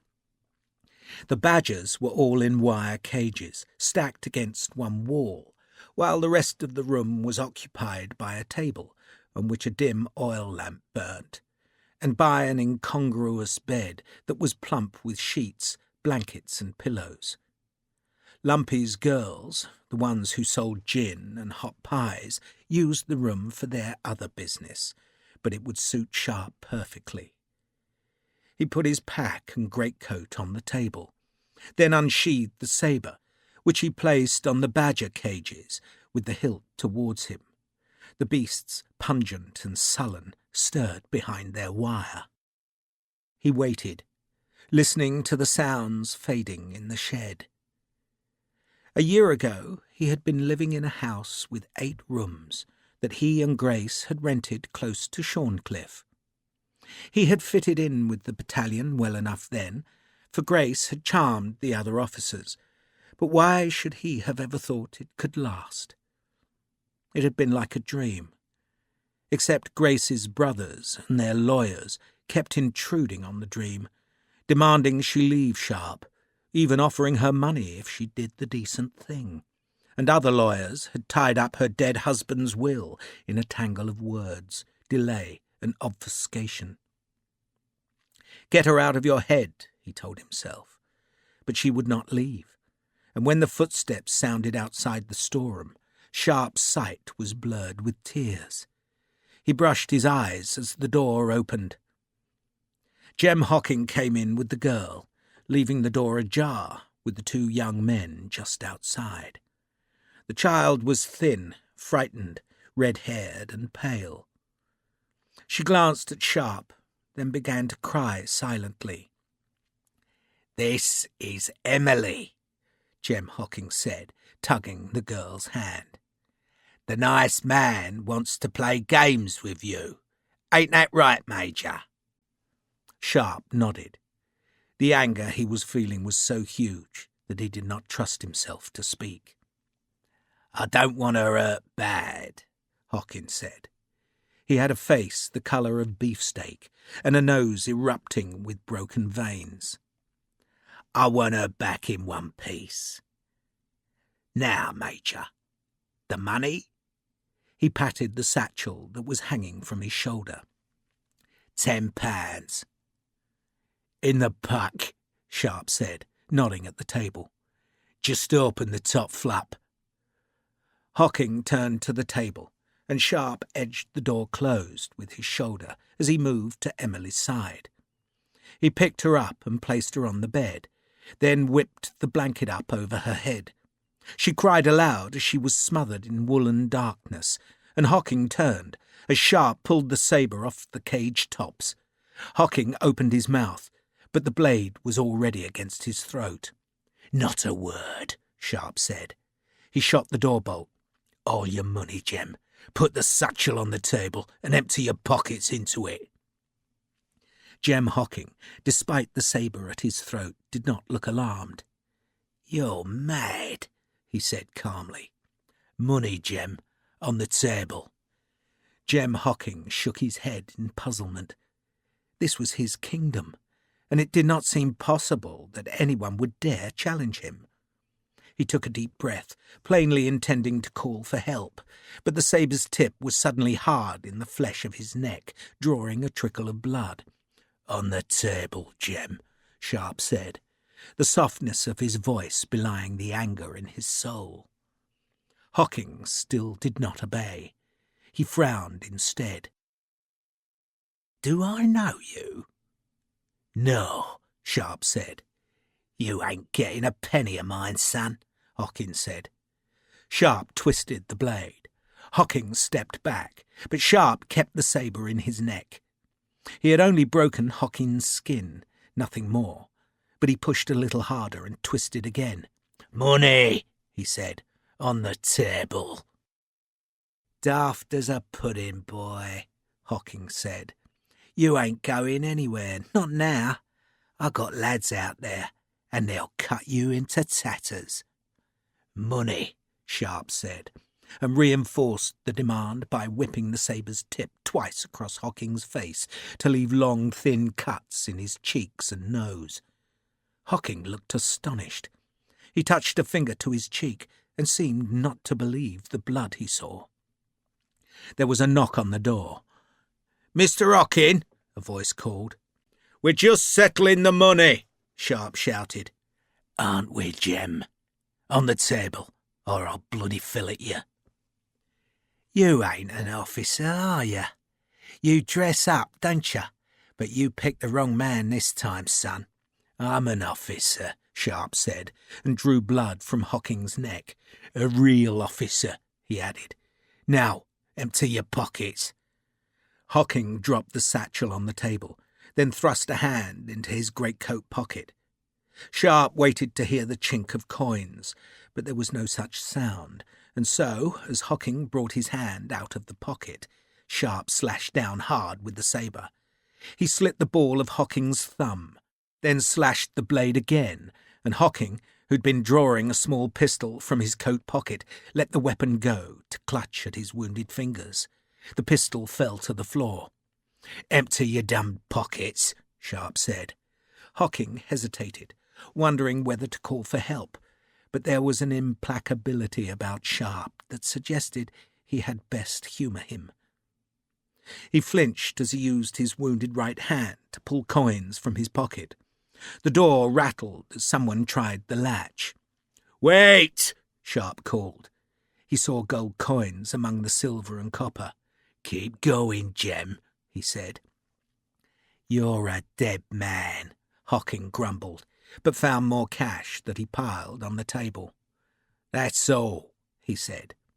"Back against the cages, you bastard," Sharpe said, and prodded Hocking towards the badgers. Then, still holding the sabre in his right hand, Sharpe forced handfuls of the coins into the satchel. He could not look closely at the money, for he needed to watch Hocking, but he reckoned there was at least 18 or 19 pounds there. The click saved Sharpe. It came from behind him, and he recognised the sound of a pistol being cocked, and he stepped to one side and risked a quick glance to see that there was a hole in the wooden wall. Lumpy's peephole, no doubt, and one of the young men outside must have seen what was happening, and Sharpe stepped to the bed just as a pistol flamed through the hole to mist the room with smoke. Emily screamed from beneath her blanket, and Jem Hocking snatched a badger cage and hurled it at Sharpe. The cage bounced heavily off Sharpe's shoulder. Hocking was scrabbling for the pistol when Sharpe kicked him in the face, then slashed the sabre across his head. Hocking sprawled by the table. Sharpe snatched up the small pistol and fired it at the wall beside the peephole. The timber splintered, but no shout sounded on the far side. Then he knelt on Hocking's belly and held the sabre against the big man's throat. "You do know me," Sharpe said. "You bloody do know me." He had not intended to reveal his name. He had told himself he would rob Hocking, but now, smelling the gun smoke, he knew he had always wanted to kill the bastard. No, he wanted more. He had wanted to see Hocking's face when the man learnt that one of his children had come back, but come back as a jack pudding. Sharpe smiled, and for the first time there was fear on Hocking's face. "I really am an officer, Jem, and my name's Sharpe. Dick Sharpe." He saw the disbelief on Hocking's face. Disbelief, astonishment, and fear. That was reward enough. Hocking stared, wide-eyed, recognising Sharpe, and at the same time unable to comprehend that one of his boys was now an officer. Then the incomprehension turned to terror, for he understood that the boy wanted revenge. "You bastard," Sharpe said. "You goddamn piece of shit." The anger was livid now. "Remember whipping me?" he asked. "Whipping me till the blood ran? I remember, Jem. That's why I came back." "Listen, lad, don't you bloody lad me," Sharpe said. "I'm grown now, Jem. I'm a soldier, Jem, an officer, and I've learnt to kill." "No!" "Yes," Sharpe said, and the bitterness was unassuageable now, drenching him, consuming him, and the years of pain and misery were driving his right arm as he sawed the blade hard and fast across Hocking's throat. Hocking's last shout was abruptly cut short as a fountain of blood sprang up. The big man heaved, but Sharpe was snarling and still slicing down with the blade, cutting through muscle and gullet and a flood of blood until the steel jutted against the bone. Hocking's breath bubbled at his opened neck as Sharpe stood and stabbed the sabre down so hard that the blade flexed as its tip drove into the back of Hocking's skull. "One in the eye, Jem," Sharpe snarled. "You bastard." The door shook as the men outside tried to force the bolt from its seating. Sharpe kicked the door. "We ain't done," he shouted. There was a sudden silence outside, but how many men were out there? And the 2 pistol shots would have been heard. Men would be watching the rat shed, knowing that there would be pickings to be had from the violence. Bloody fool, Sharpe told himself. Grace had forever told him he had to think before he let his anger rule his actions, and he had not really meant to kill Hocking, only to rob him. No, that was not true. He had wanted to kill Hocking for years, but he had done it clumsily, angrily, and now he was trapped. There were still some coins on the table, one of them a guinea, and he threw them onto the bed. "Emily?" "Sir?" a small voice whimpered. "That money's for you. Hide it, and stay hidden yourself now. Lie down." Still silence outside, but that meant nothing. Sharpe blew out the oil lamp, then pulled on his coat and pack. He hung the satchel across his chest, dragged the sabre free of Hocking's face, then went to the door and slid the bolt back as silently as he could. He lifted the latch and eased the door ajar. He reckoned the 2 men only had 1 pistol between them, but both would have knives and cudgels, and he half expected them to charge when they saw the door crack open. But instead they waited. They knew Sharpe had to come out eventually, and so they were waiting for him. He crouched and felt for the badger cage that had been thrown at him. He placed the cage beside the door and slid its hinged flap open. A small light came from the shed's far end, just enough to reveal a heavy dark shadow that crept out of the cage and snuffled its way forward. It was a big beast that tried to turn back into the storeroom's darkness, but Sharpe nudged it with his sabre tip, and the animal lumbered out into the larger space. The pistol banged, flashing the dark with searing light. The badger squealed, then a club broke its spine. Sharpe had pulled the door open and was through it before the men outside realized they were wasting effort on an animal. The sabre hissed and 1 man yelped. Then Sharpe scythed the blade back at the second man, who ducked away. Sharpe did not wait, but ran to the back of the shed, where he remembered an alley that led to a noxious ditch, up which small lighters could be dragged from the Thames. One of the 2 men was following him, blundering in the shed's darkness. Sharpe shouldered the door open and ran down the alley. 2 men were there, but both stepped aside when they saw the sabre. Sharpe twisted right and ran towards the big warehouse where tobacco was stored, and where, in his childhood, a gang of counterfeiters had forged their coins. "Catch him!" a voice shouted, and Sharpe heard a rush of feet. He twisted into another alley. The shouting was loud now. Men were pursuing him, not to avenge Hocking, whom they did not even know was dead, but because Sharpe was a stranger in their gutters. The wolves had found their courage, and Sharpe ran, the sabre in his hand, as the hue and cry filled the dark behind. The pack, greatcoat and satchel were heavy. The lanes were foot-clogging with mud and dung, and he knew he must find a lair soon. So he twisted into a narrow passage that ran past the Mint's great wall, twisted left, right, left again, and at last saw a dark doorway where he could crouch and catch his breath. He listened as men pounded past the alley's entrance, then leaned back as the noise of the hunt faded northwards. He grimaced when he realised his jacket was soaked in blood. That must wait. For now he sheathed the sabre, hid the scabbard beneath his greatcoat, and then, with the pack in his hand, he went westwards, through alleys and lanes he half remembered from childhood. He felt safer as he passed the tower, where yellow lights flared through high, narrow windows, but he constantly looked behind in case anyone followed. Most of his pursuers had stayed as a pack, but some cleverer ones might have stalked him more silently. By now they knew he was worth killing, not just for the value of his sabre and his coat's silver buttons, but for the coins he had thieved from hawking. He was any man's prey. The city streets were empty, and twice he thought he heard footsteps behind him, but he saw no one. He went on west. The streets became busier once he passed Temple Bar, and he reckoned he was safer now, though he still looked back. He hurried along Fleet Street, then turned north into a confusing tangle of narrow alleys. It had begun to rain. He was tired. A crowd of men streamed from a tavern, and Sharpe instinctively turned away from them, going into a wider street he recognised as High Holborn. He stopped there to catch his breath. Had he been followed? Yellow lights streamed from windows across the street. Go to Seven Dials, he thought, and find Maggie Joyce. The rain was coming down harder now, drumming on the roof of a parked carriage.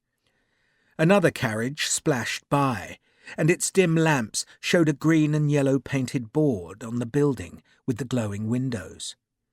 Two watchmen, buttons shining on blue coats, and with long staves in their hands, walked slowly past. Had the watch heard the hue and cry? They would be looking for a blood-stained army officer if they had, and Sharpe decided he should go to earth. The carriage lamps had revealed that the tavern was the French Horn. The place had once been popular with the musicians from the theatre in nearby Drury Lane, but more recently it had been bought by an old soldier who was partial to any officer who happened to be in town, and throughout the army it was now known as the Frog Prick. Beefsteak, Sharpe thought, steak and ale, a bed and a warm fire. He had wanted to leave the army, but he was still an officer, so the Frog Prick would welcome him. He hefted the pack, crossed the street, and climbed the steps. No one took any notice of him. Perhaps half the patrons in the half-filled tap-room were officers, though many of those in civilian clothes might also have been in the army. Sharpe knew none of them. He found an empty table in a shadowed spot by the wall and dropped his pack and took off his rain-soaked coat. A red-haired woman whose apron straps were decorated with the shako plates of a dozen regiments acknowledged that the tavern had a bed to spare for the night. "But you'll have to share it," she went on, "and I'll thank you not to wake the gentleman when you go up there. He went to bed early." She suddenly grimaced as she realised there was blood on Sharpe's green jacket. "A thief tried to take this," Sharpe explained, patting the satchel. "You can give me a pail of cold water." "You'll want something to clean your boots too?" she asked. "And a pot of ale," Sharpe said, "and a steak, a thick one." "Haven't seen many riflemen lately," the woman said. "I hear they're going abroad." "I hear the same." "Where to?" she asked. "No one knows," he said. She leaned close to him. "Copenhagen, sweetheart," she whispered, "and just make sure you come home in one piece." "Copen—" Sharpe began. "Shh!" She put a finger to her lips. "You ever got a question about the army, darling, you come to the Frog Prick. We know the answers 2 days before the Horse Guards ask the questions." She grinned and walked away. Sharpe opened the satchel and tried to guess how much cash was inside. At least £20, he reckoned. So, crime does pay, he told himself, and shifted his chair so that his back was to the room. £20. A man could make a good start in a new life with £20. £20. A decent night's work, he thought, though he was angry at himself for having botched the killing. He'd been lucky to escape unscathed. He doubted he would be in trouble with the law, for Wapping folk were reluctant to call in the constables. Plenty of men had seen that it was a rifle officer who had been with Hocking, and who presumably had done the murder in the back of Beaky Malone's tavern. But Sharpe doubted the law would care, or even know. Hocking's body would be carried to the river and dumped on the ebbing tide, to drift ashore at Dartford or Tilbury. Gulls would screech over his guts and peck out his remaining eye. No one would hang for Jem Hocking. At least Sharpe hoped no one would hang for Jem Hocking, but he was still a wanted man. He had run out of Wapping with a small fortune, and there were plenty of men who would like to find him and take that fortune away. Hocking's mastiffs for a start, and they would look for him in just such a tavern as the Frog Prick. So stay here one night, he told himself, then get out of London for a while. Just as he made that decision, there was a sudden commotion at the tavern door that made him fear his pursuers had already come for him. But it was only a boisterous group of men and women hurrying out of the rain. The men shook water from umbrellas and plucked cloaks from the women's shoulders. Sharpe suspected they had come from the nearby theatre, for the women wore scandalously low-cut dresses and had heavily made-up faces. They were actresses, probably, while the men were all army officers, gaudy in scarlet coats, gold braid and red sashes, and Sharpe looked away before any could catch his eye. "Good liquor, I stoutly maintain," one of the red-coated officers called, "gives genius a better discerning."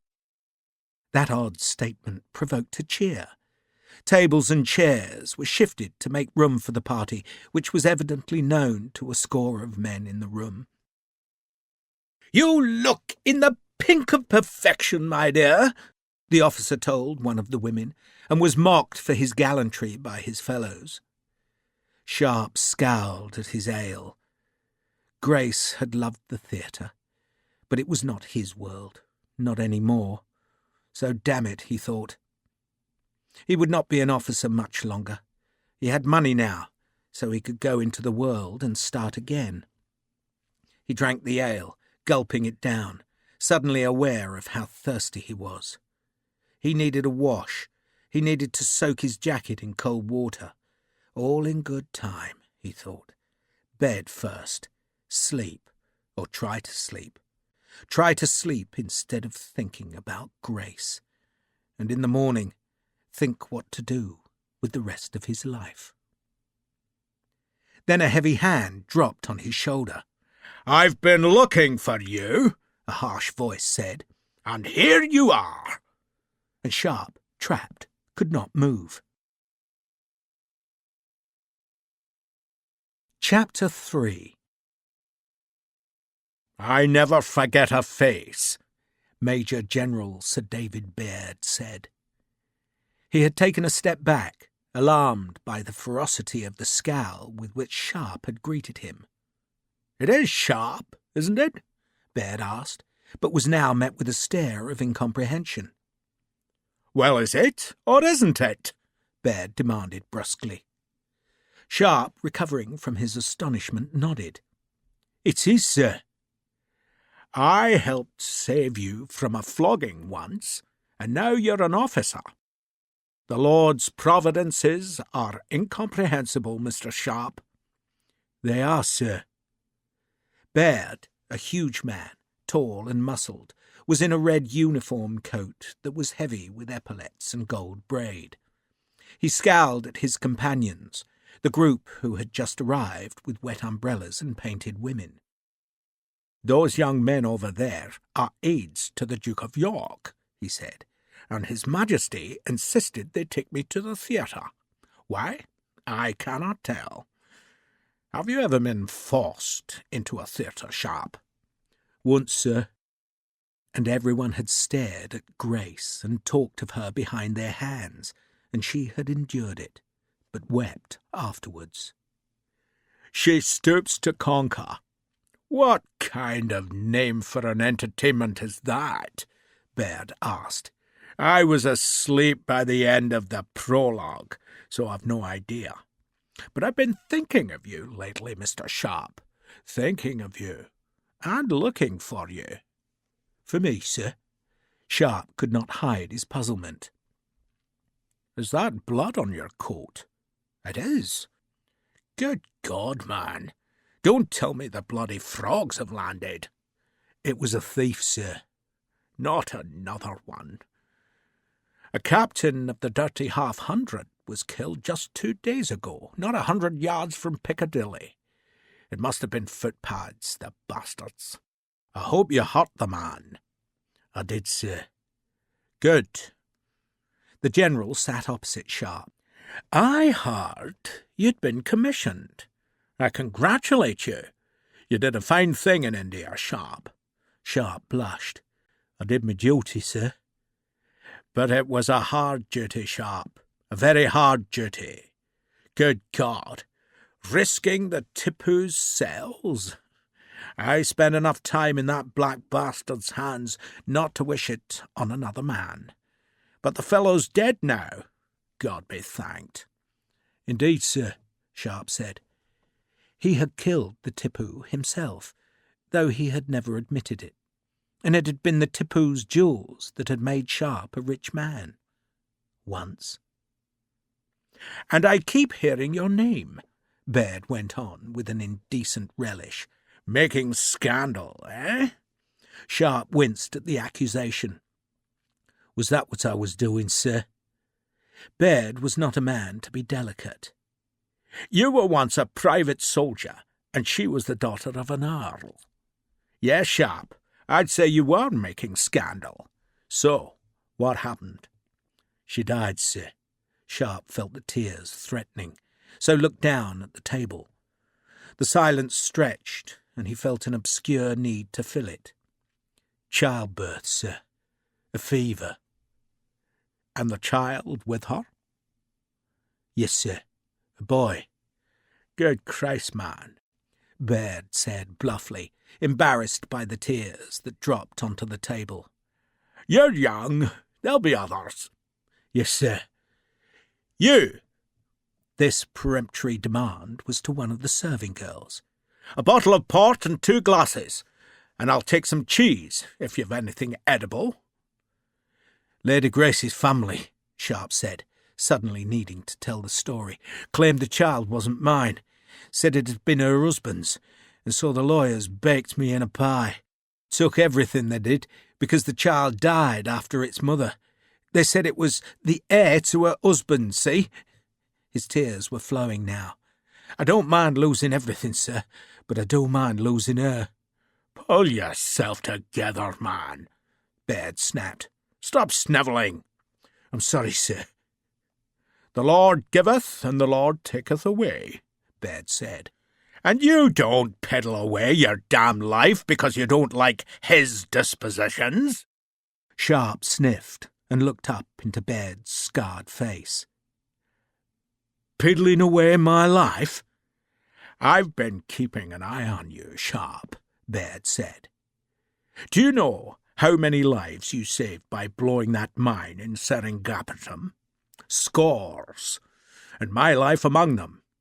If it weren't for you, Sharpe, I'd be dead."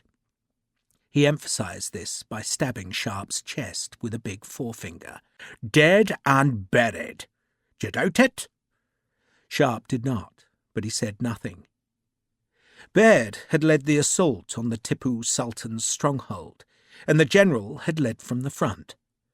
The Scotsman would indeed be dead, Sharpe thought, if Sharpe, a private then, had not blown the mine that had been intended to trap and annihilate the storming party.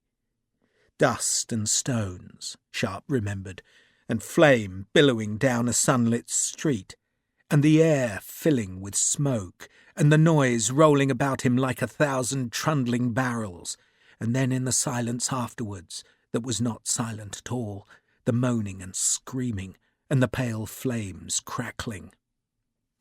"Wellesley made you up, didn't he?" Baird asked. "Yes, sir." "Not like Wellesley to do a man a favour," the general observed sourly. "Tight-fisted he is." Baird had never liked Sir Arthur Wellesley. "So why did he do it? For Seringapatam?" "No, sir." "Yes, sir. No, sir. What are you, Sharpe? A bloody schoolboy? Why did the man promote you?" Sharpe shrugged. "I was useful to him, sir. At a say." Useful? He was in trouble, Sharpe said. The general had been unhorsed, was surrounded and doomed. But Sergeant Sharpe had been there, and it was the Indians who died instead. In trouble? Baird sneered at Sharpe's modesty. It must have been desperate trouble if it persuaded Wellesley to do you a favour. Though how much of a favour was it? The question was a shrewd one, and Sharpe did not try to answer it, but it seemed Baird knew the answer anyway. "Wallace wrote to me after you joined his regiment," the general went on, "and told me that you were a good soldier, but a bad officer." Sharpe bridled. "I tried my best, sir." Wallace had been the commanding officer of the 74th, a Scottish regiment, and Sharpe had joined it after he had been commissioned by Sir Arthur Wellesley. It had been Wallace who had recommended Sharpe to the 95th, but Sharpe was no happier in the new regiment. Still a failure, he thought. "Not easy coming up from the ranks," Baird admitted. "But if Wallace says you're a good soldier, then that's a compliment. And I need a good soldier. I've been ordered to find a man who can look after himself in a difficult situation. Someone who ain't afraid of a fight. I remembered you, but wasn't sure where to find you. I should have known to look in the frog prick. Eat your steak, man. I can't abide good meat getting cold." Sharpe finished the beef as the general's port and cheese were put on the table. He let Baird pour him a glass before he spoke again. "I was thinking of leaving the army, sir," he admitted. Baird looked at him in disgust. "To do what?" "I'll find work," Sharpe said. Maybe he would go to Ebenezer Fairley, the merchant who had shown him friendship on the voyage home from India, or perhaps he would thieve. That was how he had started in life.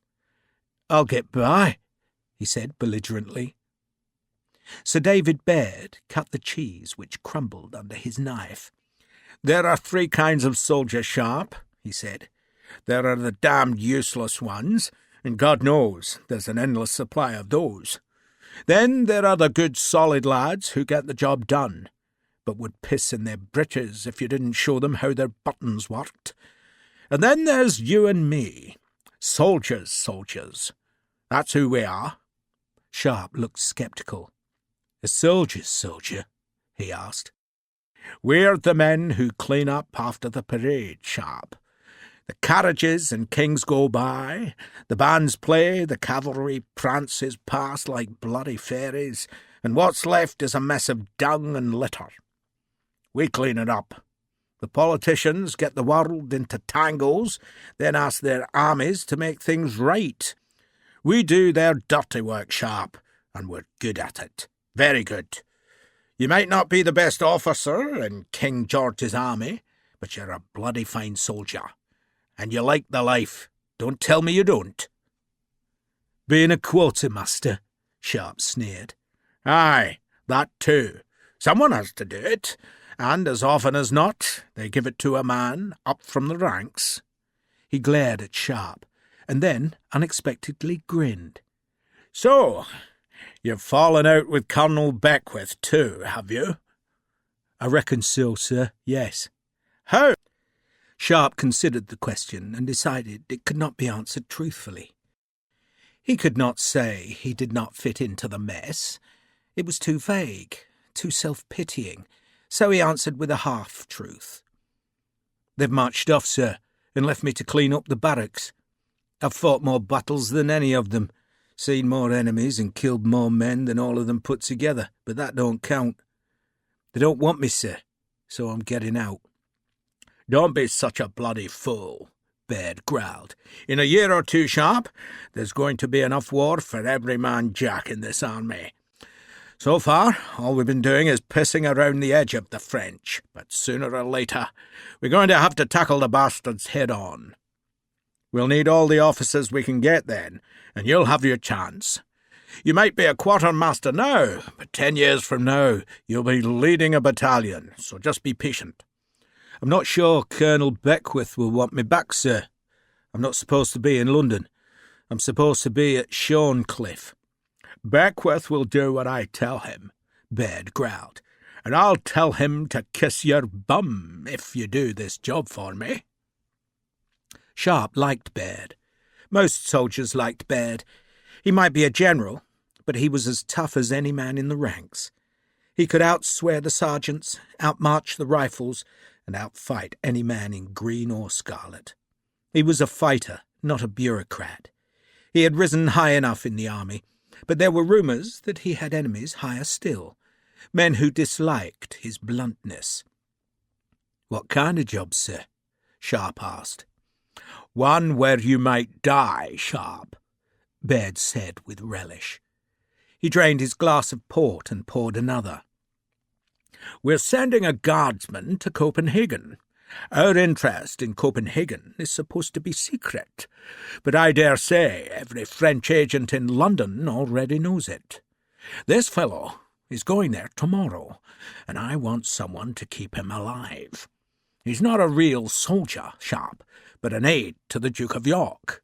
Not one of those—" He saw Sharpe glancing at the table of theatre-goers. "But the same sort of creature. He's a courtier, Sharpe, not a soldier. You won't find a better man for standing sentinel over the royal piss-pot, but you wouldn't want to follow him into a breach, not if you wanted to win." "He's going tomorrow?" Sharpe asked. "Aye, I know. Short notice. We had another man ready to hold his hand, but he was the fellow who was murdered 2 days ago. So the Duke of York tells me to find a replacement. I thought of you, but didn't know where you were. Then God sent me to the theatre, and I find you guzzling ale afterwards. Well done, God. And you won't mind slitting a few frog throats?" "No, sir." "Our bloody guardsman says he doesn't need a protector. Says there's no danger. But what does he know? And his master, the Duke, insists he takes a companion, someone who knows how to fight, and by God, Sharpe, you know how to fight. Almost as well as me." "Almost, sir," Sharpe agreed. "So, you're under orders, Sharpe." The general gripped the port bottle by the neck and pushed back his chair. "Are you sleeping here?" "Yes, sir." "So am I, and I've got a carriage coming at 7 o'clock to take us to Harwich." Baird stood, then paused. "It's a strange thing, Sharpe, but if you do your job properly, you'll stop a war. Odd thing for a soldier to do, don't you think? Where's our advancement if we can't fight? But all the same, I doubt we'll be beating our swords into ploughshares any time soon, not unless the frogs suddenly see sense. So, till tomorrow, young man." Baird gave Sharpe a brusque nod and went back to his companions, while Sharpe, with a start of surprise, realised he had not been told why the guardsman was being sent to Copenhagen, nor been asked whether he was willing to go with him. Baird, it appeared, had taken his assent for granted, and Baird, Sharpe reckoned, was right, for, like it or not, he was a soldier. The general was in a foul mood at 7 o'clock next morning. His aide, a Captain Gordon, mimed the cause of Baird's ill temper by tipping an imaginary bottle to his lips, thus cautioning Sharpe to tact. Sharpe kept silent, settling on the carriage's front seat, while Baird grumbled that London stank, the weather was wretched, and the coach seats lumpy. The vehicle lurched as the inn servant strapped the general's luggage on the roof, Then there was a further delay as a final passenger appeared and insisted that his own luggage be secured alongside Baird's. The newcomer was a civilian who looked about 30 years old. He was very thin and had a frail, bird-like face on which, astonishingly, a black velvet beauty patch was glued. He wore a silver coat edged with white lace and carried a gold-topped stick from which a silk handkerchief hung. His hair, black as gunpowder, had been smoothed with the perfumed oil and tied with a silver ribbon. He climbed into the coach and without a word sat opposite Sharpe. "You're late, my lord," Baird snapped. The young man raised a gloved hand, fluttered his fingers as if to suggest Baird was being extremely tiresome, and then closed his eyes. Baird, denied sport with his lordship, frowned at Sharpe instead. "There's still blood on the coat, Sharpe." "Sorry, sir. Tried to wash it out." The carriage jerked forward. "Can't have you going to Denmark in a bloody coat, man." "One supposes, Sir David," Captain Gordon cut in smoothly, "that Lieutenant Sharpe will not be wearing uniform in Denmark. The object is secrecy." "Object my arse," the General said helpfully. "He's my nephew," he informed Sharpe, referring to Captain Gordon, "and he talks like a bloody lawyer." Gordon smiled. "Do you have civilian clothes, Sharpe?" "I do, sir." Sharpe indicated his pack.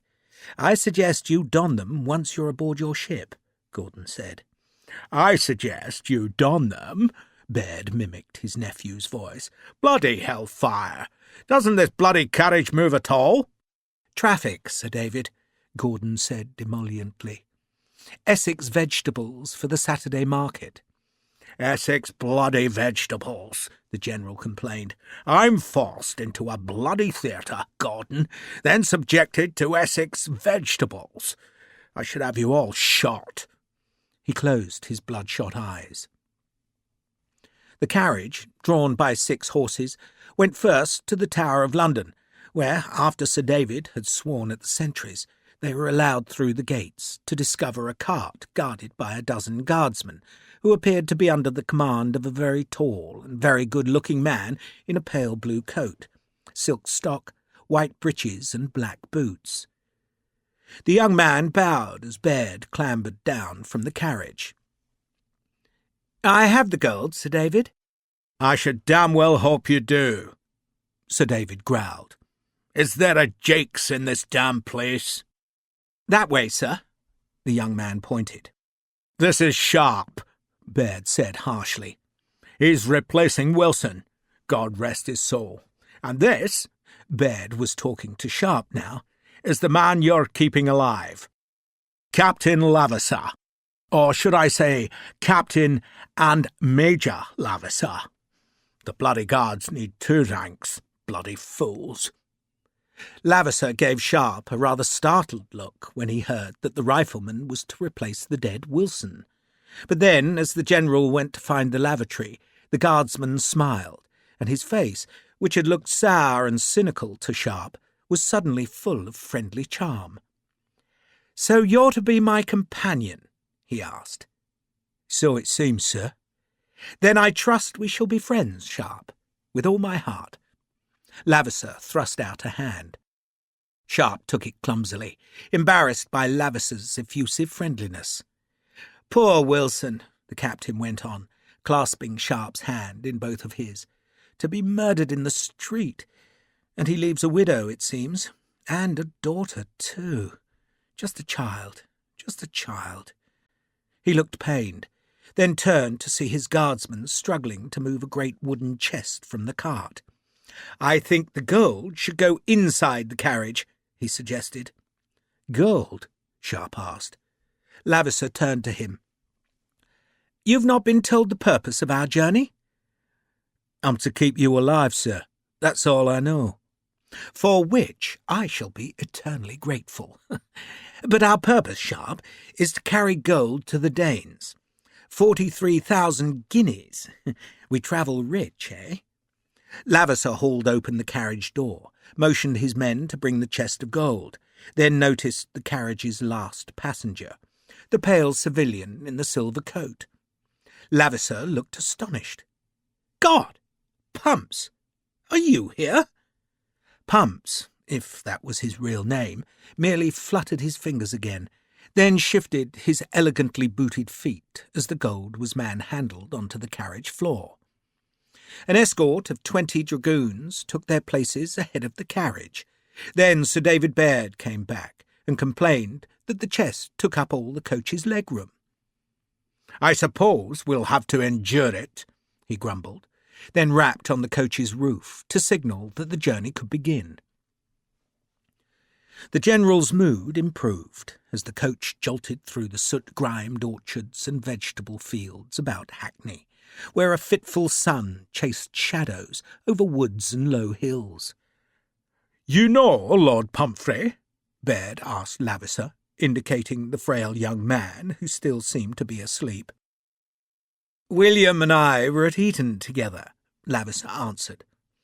Pumphrey opened his eyes, peered at Lavasser as though surprised to see him, shuddered, and closed his eyes again.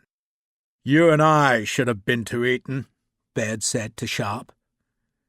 "We'd have learnt useful things, like which side of the pot to piss in. Did you have breakfast, Lavasser?" "The lieutenant of the Tower was very hospitable, thank you, sir." "They like guardsmen in the Tower," Baird said, implying that real soldiers would not be so welcome. "Captain Lavasser," he spoke to Sharpe now, "is an aide to the Duke of York. I told you that, didn't I? But did I tell you how useless His Royal Highness is? Bloody man thinks he's a soldier. He buggered up his campaign in Holland in '99, and now he's Commander-in-Chief. That's what happens to you, Sharpe, when you're the King's son. Fortunately—" Baird, who was plainly enjoying himself, turned to Lavasser. "Fortunately for you royal camp followers, the army has still got 1 or 2 real soldiers. Lieutenant Sharpe is one of them. He's a rifleman, in case you don't recognise that blood-stained green rag, and he's a thug." Lavasser, who had taken no offence as his master was insulted, looked puzzled. "He's a what, sir?" "You weren't in India, were you?" Sir David asked, making the question sound like an accusation. "A thug, Lavasser, is a killer, a brute, conscienceless and efficient killer. I'm a thug, Lavasser, and so is Mr. Sharpe. You are not, and nor are you, Gordon." "I nightly give thanks to the Almighty for that providence," Baird's aide said happily. "Sharpe's a good thug," Baird said. "He came up from the ranks, and you don't do that by being delicate. Tell him what you did in Seringapatam, Sharpe." "Must I, sir?" "Yes," Baird insisted. So Sharpe told the story as briefly as he could. Lavasser listened politely, but Lord Pumphrey, whose presence was still a mystery to Sharpe, opened his eyes and paid very close attention, so close that he unsettled Sharpe. His lordship said nothing, however, when the lame tale was done. Lavasser spoke instead. "You impress me, Mr. Sharpe," he said fulsomely. "You impress me mightily." Sharpe did not know what to say, so gazed out of the window at a small wheat field that looked rain-beaten. Beyond the damp wheat stood a haystack, reminding him that Grace had died between haymaking and the harvest a year before. He felt a lump in his throat. God damn it, he thought. God damn it. Would it never go? He could see her in his mind's eye, see her sitting on the terrace with her hands on her swollen belly, laughing at some poor jest. Oh, Christ, he thought, but let it pass. He became aware that Sir David Baird was now talking about Copenhagen. The Danish king, it seemed, was mad, and the country was ruled instead by the Crown Prince. "Is it true you know him?" Baird demanded of Lavasser. "The Crown Prince knows me, sir," Lavisser said carefully. My grandfather is one of his chamberlains, so I have that introduction, and my master, the Duke, is his first cousin. That will be enough? More than enough, Lavisser said firmly. Lord Pumphrey took a watch from his pocket, fumbled with the catch, consulted it, and yawned. Boring you, my lord? Baird growled. I am forever entertained by your company, Sir David, Lord Pumphrey said, in a very high-pitched voice. He pronounced each word very distinctly, which imbued the statement with an odd authority. I am enthralled by you, he added, tucking the watch away and closing his eyes. Bloody fool, Sir David muttered, then looked at Sharpe. We're talking about the Danish fleet, he explained. It's a damn great fleet that's holed up in Copenhagen and doing bugger all. Just mouldering away. But the frogs would like to get their damned hands on it and replace the ships we took from them at Trafalgar. So, they're thinking of invading little Denmark and stealing their ships. And if the French do invade, Lavisser smoothly continued the General's explanation, then they will dominate the entrance to the Baltic, and so cut off Britain's trade. Denmark is neutral, of course, but such circumstances have hardly deterred Bonaparte in the past. It's the Danish fleet he's after, Baird insisted, because the bloody man will use it to invade Britain, so we have to stop him stealing it. How do you do that, sir? Sharpe asked. Baird grinned greedily. By stealing it first, of course. The Foreign Office have a fellow over there trying to persuade the Danish government to send their ships to British ports. But they're saying no. Captain Lavisser is going to change their minds. You can do that? Sharpe asked him. Lavisser shrugged. I intend to bribe the Crown Prince, Sharpe. He patted the wooden chest. We are carrying Danegeld, and we shall dazzle His Majesty with glitter and befuddle him with treasure. Lord Pumphrey groaned. Everyone ignored him as Baird took up the explanation. Captain Lavisser's going to bribe the Crown Prince, Sharpe, and if the frogs catch wind of what he's doing, they'll do their best to stop him. A knife in the back will do that very effectively, so your job is to protect Lavisser. Sharpe felt no qualms at such a task. Indeed, he rather hoped he would get a chance to tangle with some Frenchmen. What happens if the Danes won't give us the fleet, sir? He asked Baird. Then we invade, the General said. Denmark? Sharpe was astonished. The woman at the Frog Prick had suggested as much, but it still seemed surprising. Fighting Denmark? Denmark was not an enemy. Denmark, Baird confirmed. Our fleet's ready and waiting in Harwich, and the Danes, Sharpe, ain't got no choice. They either put their fleet under our protection, or I'll bloody take it from them. You, sir? Lord Cathcart's in charge, Baird allowed. But he's an old woman. I'll be there, Sharpe, and God help the Danes if I am. And your friend Wellesley, he said the name sourly, is tagging along to see if he can learn something. He's no friend of mine, sir, Sharpe said. It was true that Wellesley had made him into an officer, but Sharpe had not seen the General since India, nor did he relish any such meeting. Grace had been a cousin of Wellesley's, a very distant cousin, but disapproval of her behaviour had spread into the furthest reaches of her aristocratic family. I'm your friend, Mr. Sharpe, Baird said wolfishly, and I don't mind admitting I want you to fail. A fight in Denmark? I could relish that. No more talk of a man who can only fight in India. The bitterness was naked. Baird felt he had been unfairly treated in India, mostly because Wellesley had been offered the preferments that Baird believed he deserved. No wonder he wanted war, Sharpe thought. They reached Harwich in the evening. The fields surrounding the small port were filled with tented camps, while the damp pastures were crammed with cavalry and artillery horses. Guns were parked in the town streets, and were lined wheel to wheel on the stone quay, where, beside a small pile of expensive leather baggage, a man as tall and broad as Baird stood waiting. The man was dressed in servant's black, and Sharpe at first took him to be a labourer, wanting a tip for carrying the baggage onto a boat.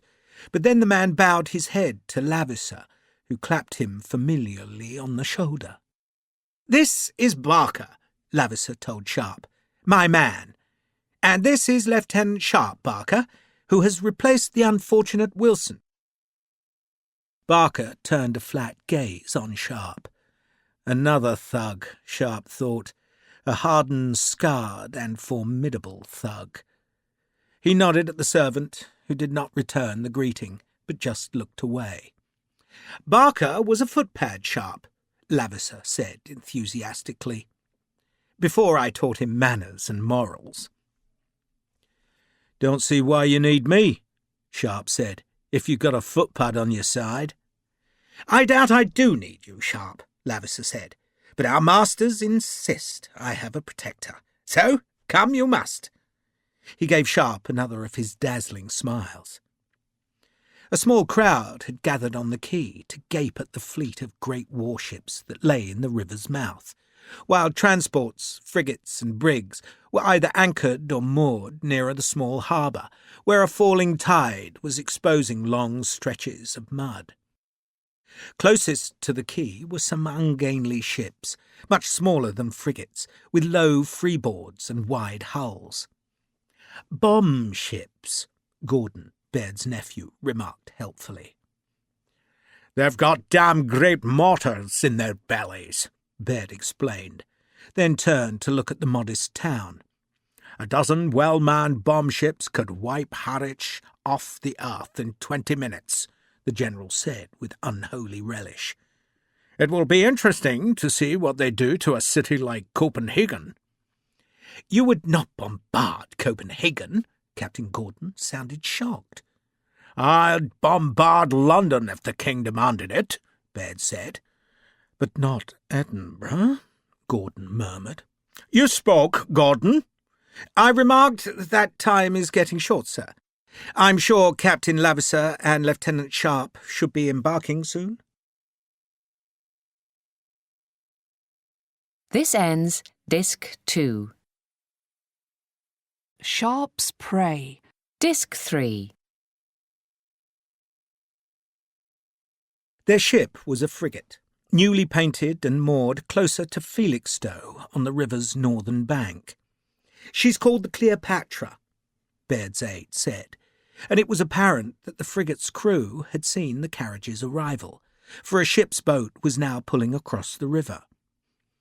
A score of officers from the tented camps had gathered lower down the quay, and Sharpe saw some green jackets among the scarlet. He did not want to be recognised, and so he hid himself behind a great pile of herring barrels and stared down at the mud where gulls strutted and fought over fish bones. He was suddenly cold. He did not want to go to sea, and he knew that was because he had met Grace on a ship. It was made worse because a country gentleman, come in his open carriage to see the ships, was telling his daughters which of the far fleet had been at Trafalgar. "There, you see, the Mars. She was there." "Which one is she, Papa?" "The black and yellow one." "They're all black and yellow, Papa, like wasps." Sharpe stared at the ships, half listening to the girls tease their father and trying not to think of Grace teasing him, when a precise and high-pitched voice spoke behind him. "Are you content, Lieutenant?" Sharpe turned to see it was Lord Pumphrey, the young and taciturn civilian who had spoken so little during the journey. "My lord?" "I first heard you were involved in this nonsense very late last night," Pumphrey said softly, "and I confess your qualities were quite unknown to me. I apologise for that. But I am not very familiar with the army list. My father once thought I should be a soldier, but he concluded I was both too clever and too delicate." He smiled at Sharpe, who did not smile back. Lord Pumphrey sighed. "So I took the liberty of waking one or two acquaintances to discover something about you, and they informed me that you are a most resourceful man." "Am I, my lord?" Sharpe wondered who on earth he and Lord Pumphrey knew in common. "I, too, have resources," Pumphrey went on. "I work for the Foreign Office, though, for the moment, I am reduced to serving as a civilian aide to Sir David. It quite opens one's eyes, seeing how the military operate. So, Lieutenant, are you content?" Sharpe shrugged. "It all seems a bit abrupt, my lord, if that's what you mean." "Distressingly abrupt," Pumphrey agreed. He was so thin and frail that it looked as though a puff of wind would blow him off the quay and dump him in the filth below. But that apparent weakness was belied by his eyes, which were very intelligent. He took out a snuff-box, snapped open its lid, and offered some to Sharpe. "You don't use it? I find it calming, and we rather need calm heads at present.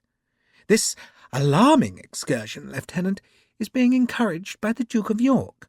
We at the Foreign Office, who might be expected to know rather more about Denmark than His Royal Highness, profoundly disapprove of the whole scheme. But the Duke, alas, has gained the support of the Prime Minister. Mr. Canning wants the fleet, and would rather avoid a campaign that will inevitably make Denmark into our enemy. He suggests, too, that a successful bribe will spare the Treasury the expense of such a campaign. These are cogent arguments, Lieutenant, do you not think?"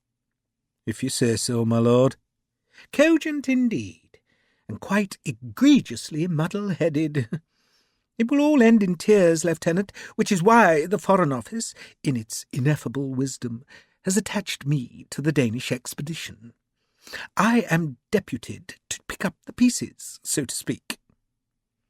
Sharpe wondered why his lordship wore a beauty patch on his cheek.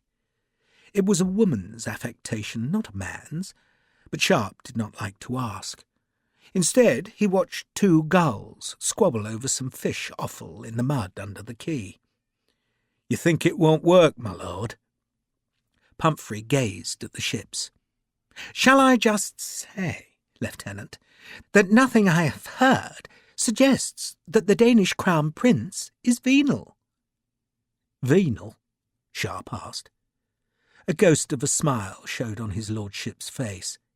"Nothing I have heard, Sharpe, suggests that the Crown Prince is a man amenable to bribery, and in consequence the Foreign Office is acutely concerned that the whole sorry affair might embarrass Britain." "How?" "Suppose the Crown Prince is offended by the offer of a bribe and announces the attempt to the world?" "That doesn't seem so bad," Sharpe said dourly. "It would be clumsy," Lord Pumphrey said severely, "and clumsiness is the grossest offence against good diplomacy. In truth, we are bribing half the crowned heads of Europe, but we have to pretend it is not happening. But there's worse." He glanced behind to make sure no one was overhearing the conversation. "Captain Levasseur is known to be indebted. He plays steep at Almack's. Well, so do many others, but the fact of it is worrying."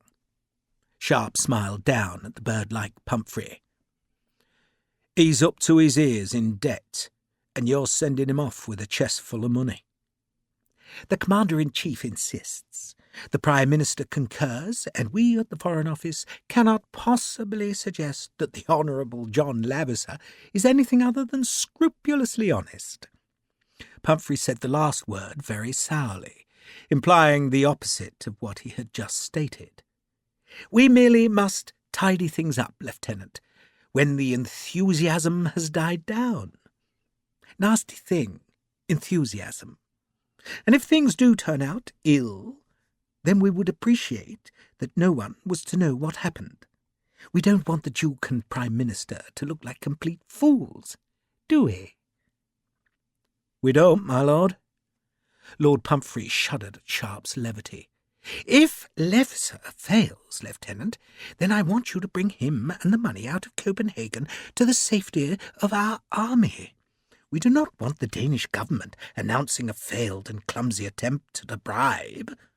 He took a piece of paper from his pocket. If you need assistance in Copenhagen, then this man may provide it. He held the paper out to Sharpe, then pulled it back. I have to tell you, Sharpe, that I have worried greatly about revealing this name to you. The man is valuable. I devoutly hope you won't need his help. What treason are you talking, my lord? Baird demanded loudly. I was merely remarking on the beauty of the scene, Sir David, Lord Pumphrey observed in his high-pitched voice, and noting to Lieutenant Sharpe the delicate tracery of the ship's rigging. I should like a chance to depict the scene in watercolours. Good God, man, leave that to the proper bloody artists. Baird looked appalled. That's what the idiots are for. Lord Pumphrey pressed the piece of paper into Sharpe's hand. Guard that name, Lieutenant, he said softly. You alone possess it. Meaning, Sharpe thought, that Lavisser had not been trusted with the man's name. Thank you, my lord, he said. But Lord Pumphrey had already walked away, for the Cleopatra's launch had come to the jetty that gave access to the deep-water channel. The chest was being loaded into the launch's belly, and Baird held out a hand to Lavisser. I'll bid you farewell. Godspeed and good fortune, Baird said. I'll allow I won't mind if you fail, but there's no point in real soldiers dying if a handful of gold can keep them alive. He shook Sharpe's hand. Keep our guardsmen alive, Sharpe. I will, sir. The two officers did not speak as they were rowed out to the Cleopatra, which, in her haste to use a favourable wind and tide, was already hauling her anchor. Sharpe could hear the chant of the seamen as they tramped round the capstan, and see the quivering cable shedding drops of water and lumps of mud as it came from the grey river. The top men were aloft, ready to drop the high sails. Sharpe and Lavisser scrambled up the ship's side to be met by the dutiful squeal of boatswains' whistles, and by a harassed lieutenant who hurried them aft to the quarter-deck while the hulking Barker carried the baggage down below, and a dozen seamen hauled a line to bring the gold on deck. "Captain Samuels begs to be excused while we get under way," the lieutenant said, "and requests that you keep to the stern rail, gentlemen, until the sails are set." Lavisser grinned as the lieutenant hurried away. "Meaning that Captain Samuels don't want us in the way while he makes a muck of getting under sail. And he's under the eye of the Admiral, no less. Rather like setting the guard at Windsor Castle. I don't suppose you've ever done that, Sharpe? Placed a guard at Windsor?" "I haven't, sir," Sharpe said. "You do it perfectly. Then some decrepit old fool, who last saw action fighting against William the Conqueror, informs you that Guardsman Bloggs has an ill-set flint in his musket. And for God's sake stop calling me sir," Lavisser said with a smile. "You make me feel old, and that's dreadful unkind of you. So, what was on that piece of paper little William gave to you?" "Little William?" "Lord Pump's. He was a pallid little worm at Eton, and he's no better now." "It's just his address," Sharpe said. "He says I should report to him when I get back."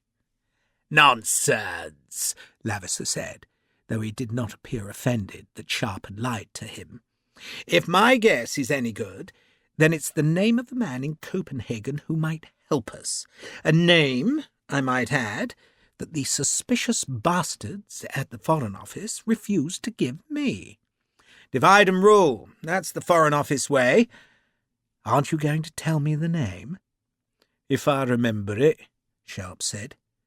"I threw the paper overboard." Lavisser laughed at that untruth. "Don't tell me little Pumps told you to keep it secret." "He did? Poor little Pumps. He sees conspiracy everywhere. Well, so long as one of us has the name, I suppose it don't matter." He looked upwards as the topsails were released. The canvas shook loudly until the seamen sheeted the sails home. Men slid down shrouds and scrambled along spars to loose the mainsails. It was all so familiar to Sharpe after his long voyage home from India. Captain Samuels, heavy and tall, stood at the white line which marked off the quarterdeck from the rest of the flush-decked frigate. He said nothing, just watched his men. "How long a voyage is it?" Sharpe asked Lavisser. "A week, 10 days, sometimes much longer. It all depends on Aeolus, our god of the winds. May he blow us swiftly and safely." Sharpe grunted an acknowledgment, then just stared ashore, where the herring smokers made a haze over the land. He leaned on the stern rail, suddenly wishing he was anywhere but at sea. Lavisser leaned on the rail beside him. "You ain't happy, Sharpe," the guardsman said. Sharpe frowned at the words, which struck him as intrusive.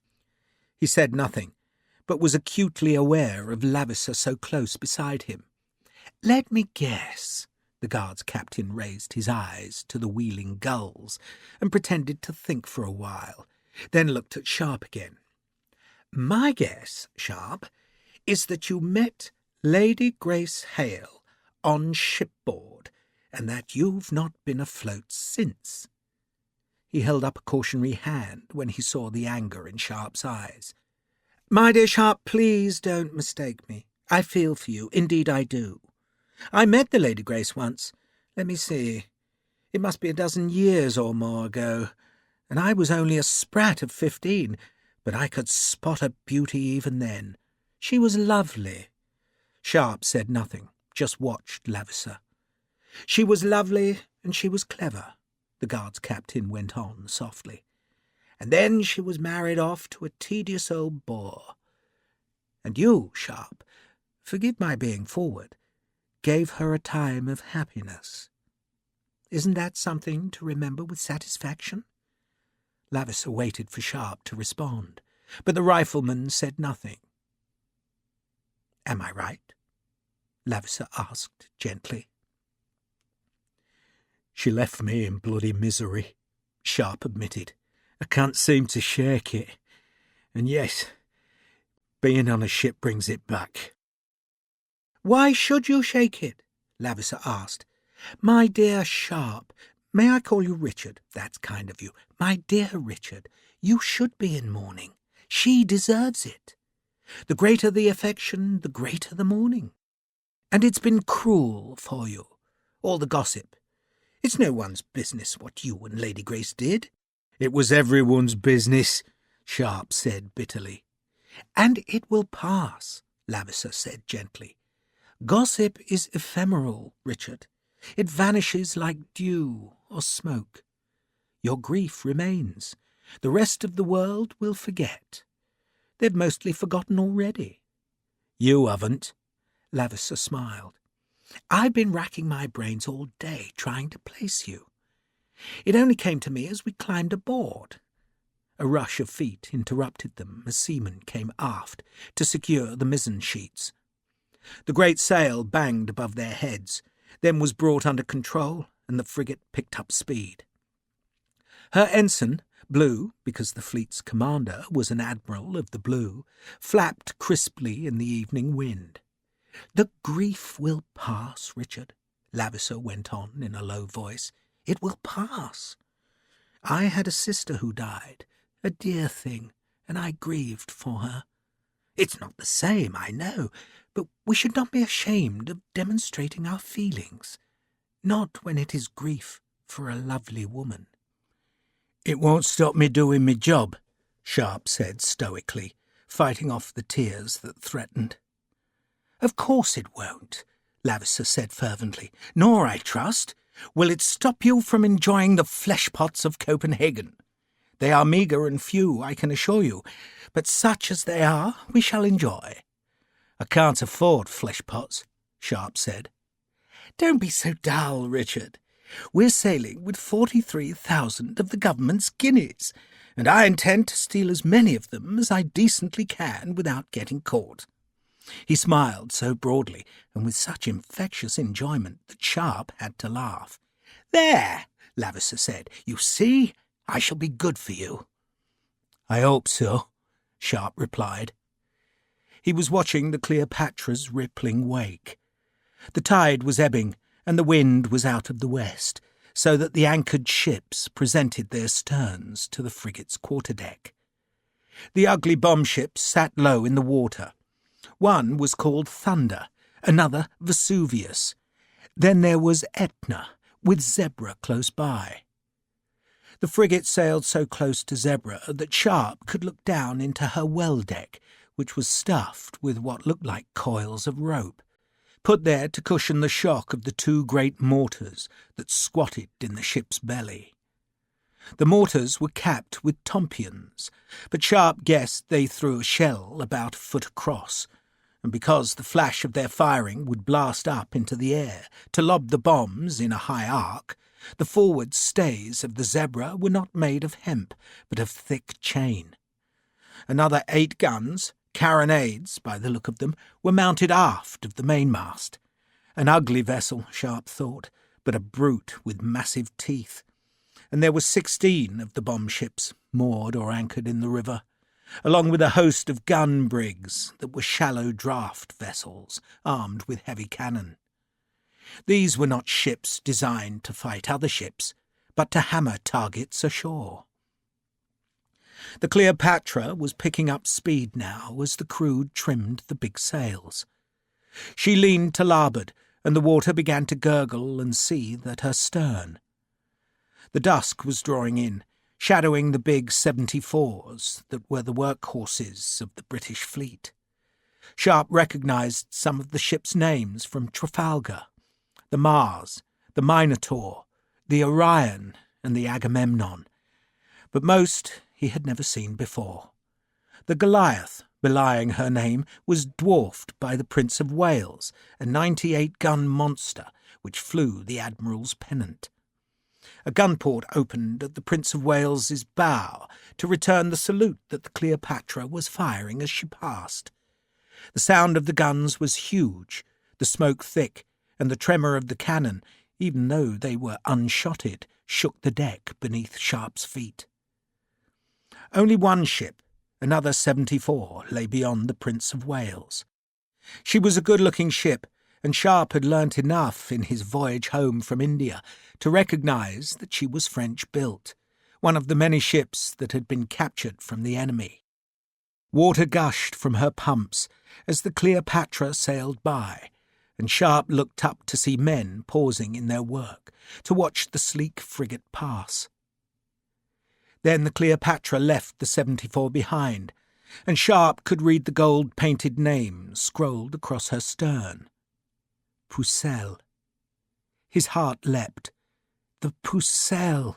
His own ship!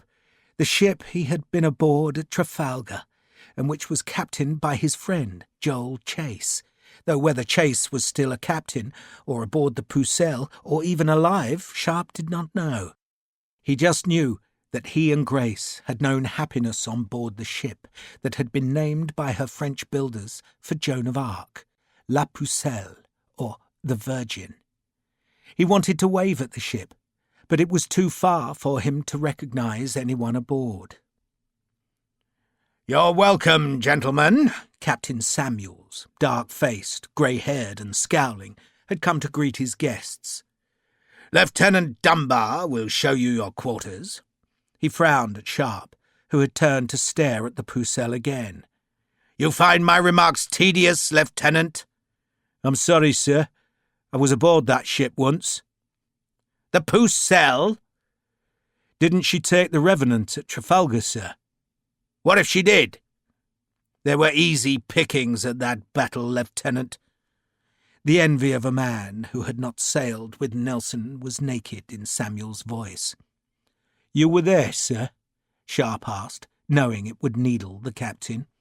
"I was not, but nor were you, Lieutenant, and now you will show me the courtesy of remarking my words." He went on to tell them the rules of the ship, that they were not to smoke aboard, not to climb the rigging, and that they must salute the quarterdeck. "You will take your meals in the officers' mess, and I'll thank you not to get in the crew's way. I'll do my duty, God knows, but that doesn't mean I must like it. I'd put you and your damn cargo ashore by stealth, and that I'll do. But I'll be glad to see the back of you both and get back to some proper sailoring." He left them as abruptly as he had come. "I do love feeling welcome," Lavisa murmured. Sharpe stared aft again, but the Pucelle was lost in the dark loom of the land. She was gone, and he was sailing away again, sailing to a war, or to stop a war, or to be tangled in treachery, but whatever it was, he was still a soldier. Sharpe was a soldier without weapons.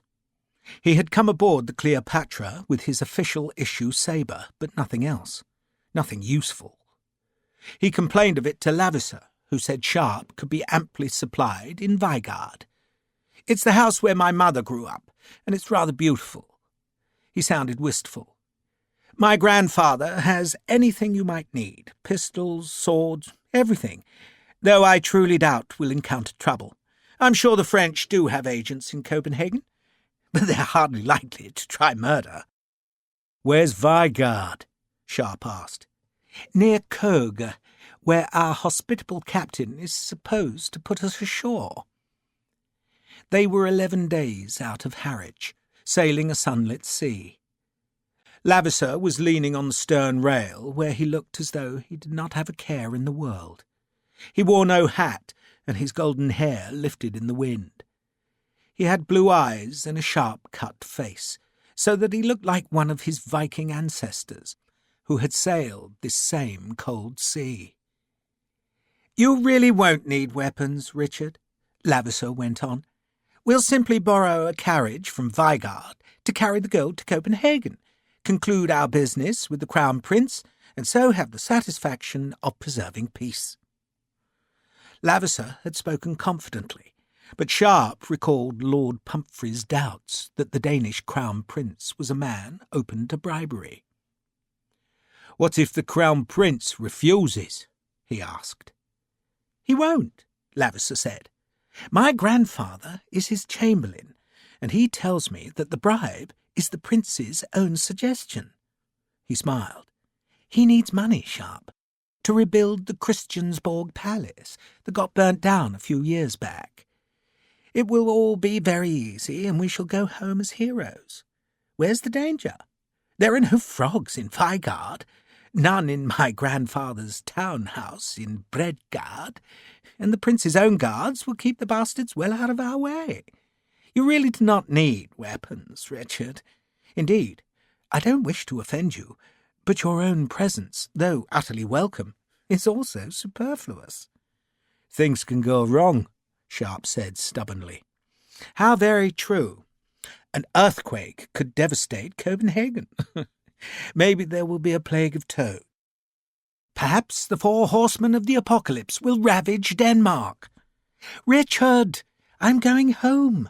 I'm calling on a prince to whom I am distantly related. Like me, he's half English. Did you know that? His mother is King George's sister."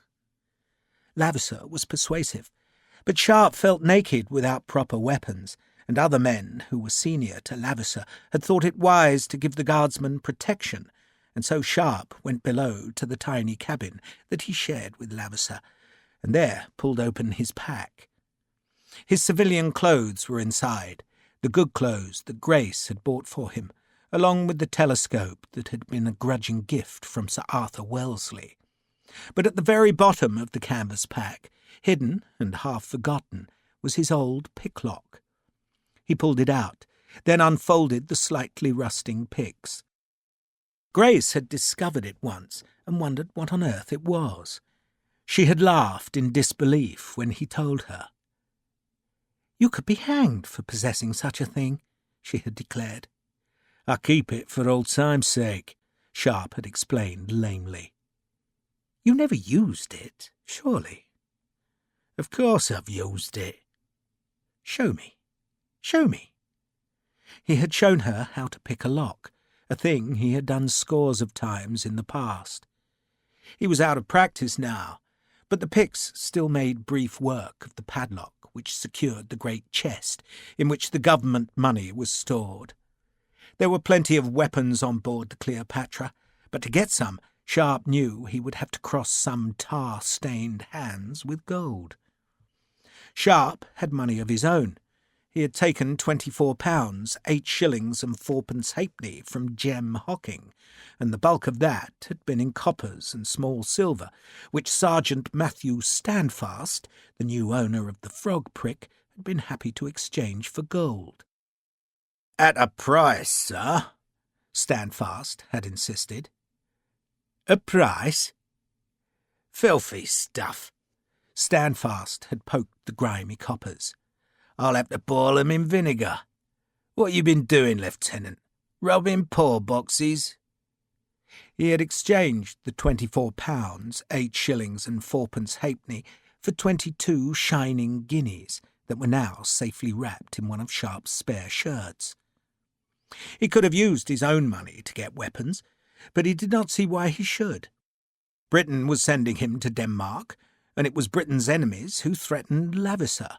So Britain, Sharpe reckoned, should pay, and that meant taking gold from the big chest that half filled the cabin that Sharpe and Lavisser shared.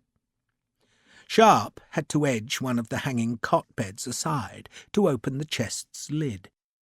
Inside were layers of grey canvas bags, secured with wire ties that were sealed with crimped lead tags, blobbed with red wax. Sharpe lifted 3 bags from the top layer and selected a lower bag that he slit with his knife. Guineas. The golden horseman of St. George. Sharpe lifted one, looking at the image of the saint lancing the writhing dragon. Rich, thick gold coins, and the chest had enough to suborn a kingdom. But it could spare a little for Lieutenant Sharpe, and so he stole 15 of the heavy coins that he secreted in his pockets before restoring the bags. He was just putting the last one in place when there was the thud of feet dropping down the companionway ladder immediately outside the cabin. Sharpe closed the chest lid and sat on it to hide the absence of a padlock. The cabin door opened, and Barker came in with a bucket. He saw Sharpe and paused. Sharpe pretended to be pulling on his boots. He looked up at the hulking Barker, who had to stoop beneath the beams. "So, you were a footpad, Barker?" "That's what the captain told you." Barker put the bucket down. "Where?" Sharpe asked. Barker hesitated, as if suspecting a trap in the question, then shrugged. "Bristol." "Don't know it," Sharpe said airily. "And now you're reformed?" "Am I?" "Are you?" Barker grimaced. "I'm looking for Mr. Lavisser's coat." Sharpe could see the padlock in a corner of the cabin and hoped Barker did not notice it. "So what will you do if the French interfere with us?" Barker scowled at Sharpe. It seemed as if he had not understood the question, or else he just hated talking to Sharpe. But then he sneered. "How will they even know we're there? The master speaks Danish, and you and I will keep our gobs shut." He plucked a coat from a hook on the back of the door and left without another word. Sharpe waited for his steps to fade, then restored the padlock to the hasp. He did not like Barker, and the feeling was evidently mutual. On the face of it, the man made a strange servant for Lavisser. Yet Sharpe had met plenty of gentlemen who liked to mix with brutes from the gutter. Such men enjoyed listening to the stories and felt flattered by the friendships, and presumably Lavisser shared their taste. Maybe, Sharpe reflected, that explained why Lavisser was being so friendly to himself. Next day, he used 2 of the guineas to bribe the ship's master-at-arms, who made the gold vanish into a pocket with the speed of a conjurer, and an hour later brought Sharpe a well-honed cutlass and 2 heavy sea-service pistols with a bag of cartridges. "I'd be obliged, sir, if Captain Samuels didn't know about this," the master-at-arms said, "on account that he's a flogger when he's aggravated. Keep him hidden till you're ashore, sir." Sharpe promised he would. There would be no difficulty in keeping the promise during the voyage, but he did not see how he was to carry the weapons off the ship without Captain Samuels seeing them. Then thought of the chest. He asked Lavisser to put them with the gold. Lavisser laughed when he saw the cutlass and heavy-barrelled guns. "You couldn't wait till we reached Vigard?" "I like to know I'm armed," Sharpe said. "Armed? You'll look like Bluebeard if you carried that lot. But if it makes you happy, Richard, why not? Your happiness is my prime concern." Lavisser took the chest's key from a waistcoat pocket and raised the lid. "A sight to warm your chill heart, eh?" he said, indicating the dull grey bags. "A fortune in every one. I fetched it myself from the Bank of England, and, Lord, what a fuss! Little men in pink coats demanding signatures, enough keys to lock up half the world, and deep suspicion. I'm sure they thought I was going to steal the gold. And why not? Why don't you and I just divide it and retire somewhere gracious? Naples? I've always wanted to visit Naples, where I'm told the women are heartbreakingly beautiful." Lavisser saw Sharpe's expression and laughed. "For a man up from the ranks, Richard, you're uncommonly easy to shock. But I confess I'm tempted. I suffer the cruel fate of being the younger son. My wretched brother will become Earl and inherit the money, while I am expected to fend for myself. You find that risible, yes? Where you come from, everyone fends for themselves, so I shall do the same." He put Sharpe's new weapons on the grey bags, then closed the chest. "The gold will go to Prince Frederick," he said, securing the padlock, "and there will be peace on earth and goodwill to all mankind." Next evening the frigate passed the northernmost tip of Jutland. The low headland was called the Skaw, and it showed dull and misty in the grey twilight. A beacon burned at its tip, and the light stayed in view as the Cleopatra turned south towards the Kattegat. Captain Samuels was plainly worried about that narrow stretch of water, in one place only 3 miles wide, which was the entrance to the Baltic, and guarded on its Swedish bank by the great cannon of Helsingborg, and on the Danish by the batteries of Helsingbor's Kronborg Castle. The frigate had seen few other ships between Harwich and the Skaw, merely a handful of fishing boats and a wallowing Baltic trader with her main deck heavily laden with timber. But now, sailing into the narrowing gut between Denmark and Sweden, the traffic was heavier. "What we don't know," Captain Samuels deigned to speak to Sharpe and Lavisser on the morning after they had passed the Skaw, "is whether Denmark is still neutral. We can pass Helsingborg by staying close to the Swedish shore, but the Danes will still see us pass and know we're up to no good." The Swedes, Sharpe gathered, were allied to the British. "Not that it means much," Lavisser said. "Their king is mad too. Strange, isn't it? Half the bloody kings of Europe are foaming maniacs. The Swedes won't fight for us, but they're on our side, while the Danes don't want to fight anyone. They're strictly neutral, poor darlings, but their fleet has complicated matters. They'll have to fight to protect it, or else take the bribe. Of course, if the French have already sent a bigger bribe, then they might already have declared war on Britain." There was no alternative but to pass through the narrow strait. Lavisser and Sharpe were to put ashore south of Køge, close to a village called Herfolge, where Lavisser's grandparents had their estate, and Køge Bay lay south of Helsingør and Copenhagen. They could have avoided Helsingør by sailing west about Zealand, the island on which Copenhagen lay, but that was a much longer voyage, and time was short. "We have to see the prince before the British fleet and army arrive," Lavater said. "Do you think they'd really bombard Copenhagen?" "Why not?" Sharpe asked. "Can you really imagine British gunners killing women and children?" "They'll aim for the walls," Sharpe said, "for the defences." "They will not," Lavater said. "They'll bloody pulverise the city. Cathcart won't want to, though. He's squeamish." Cathcart was the commanding general. "Let's hope the bribe works, eh?" They passed Helsingør in the afternoon.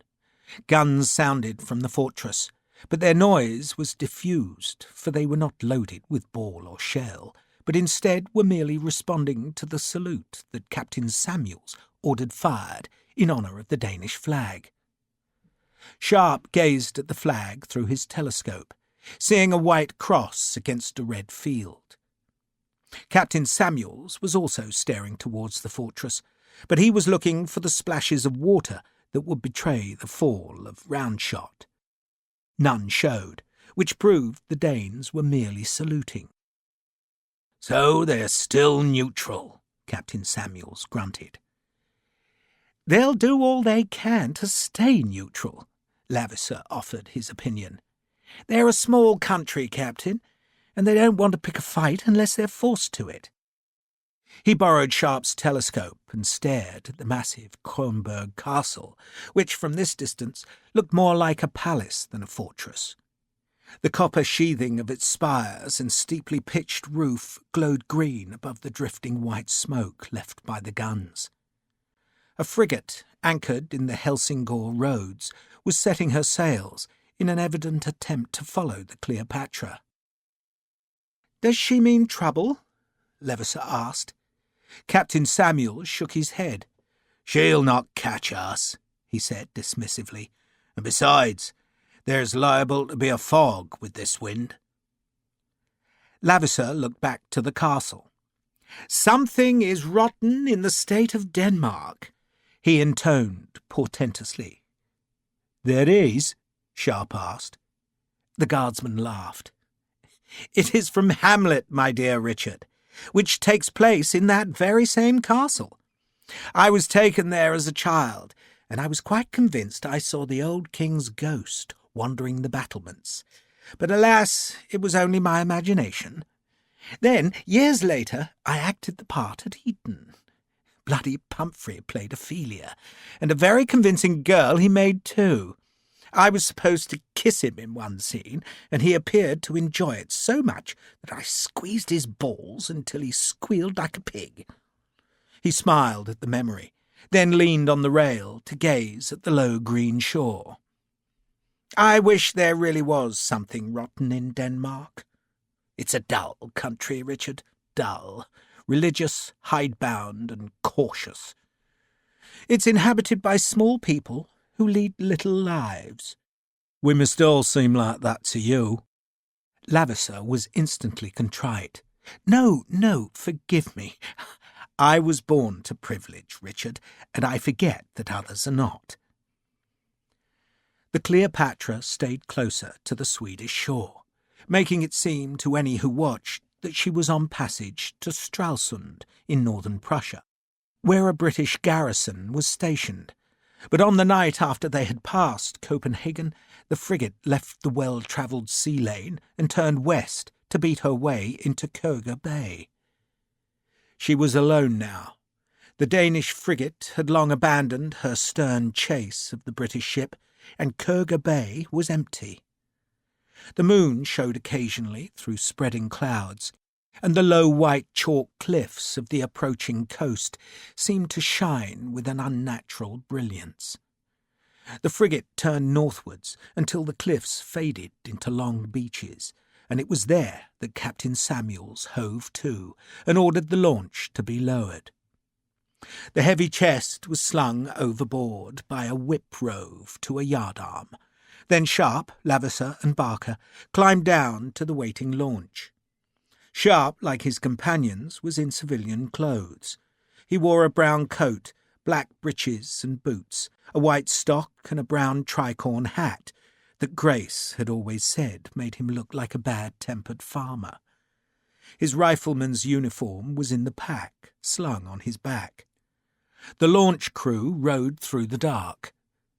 The moon was gone behind clouds that now smothered the sky, while well to the north, beyond Copenhagen, a thunderstorm roiled the night.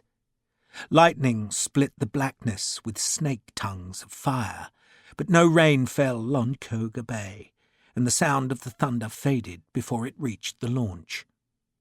The only sounds were the creak of the muffled oars and the splash of water on the launch's hull.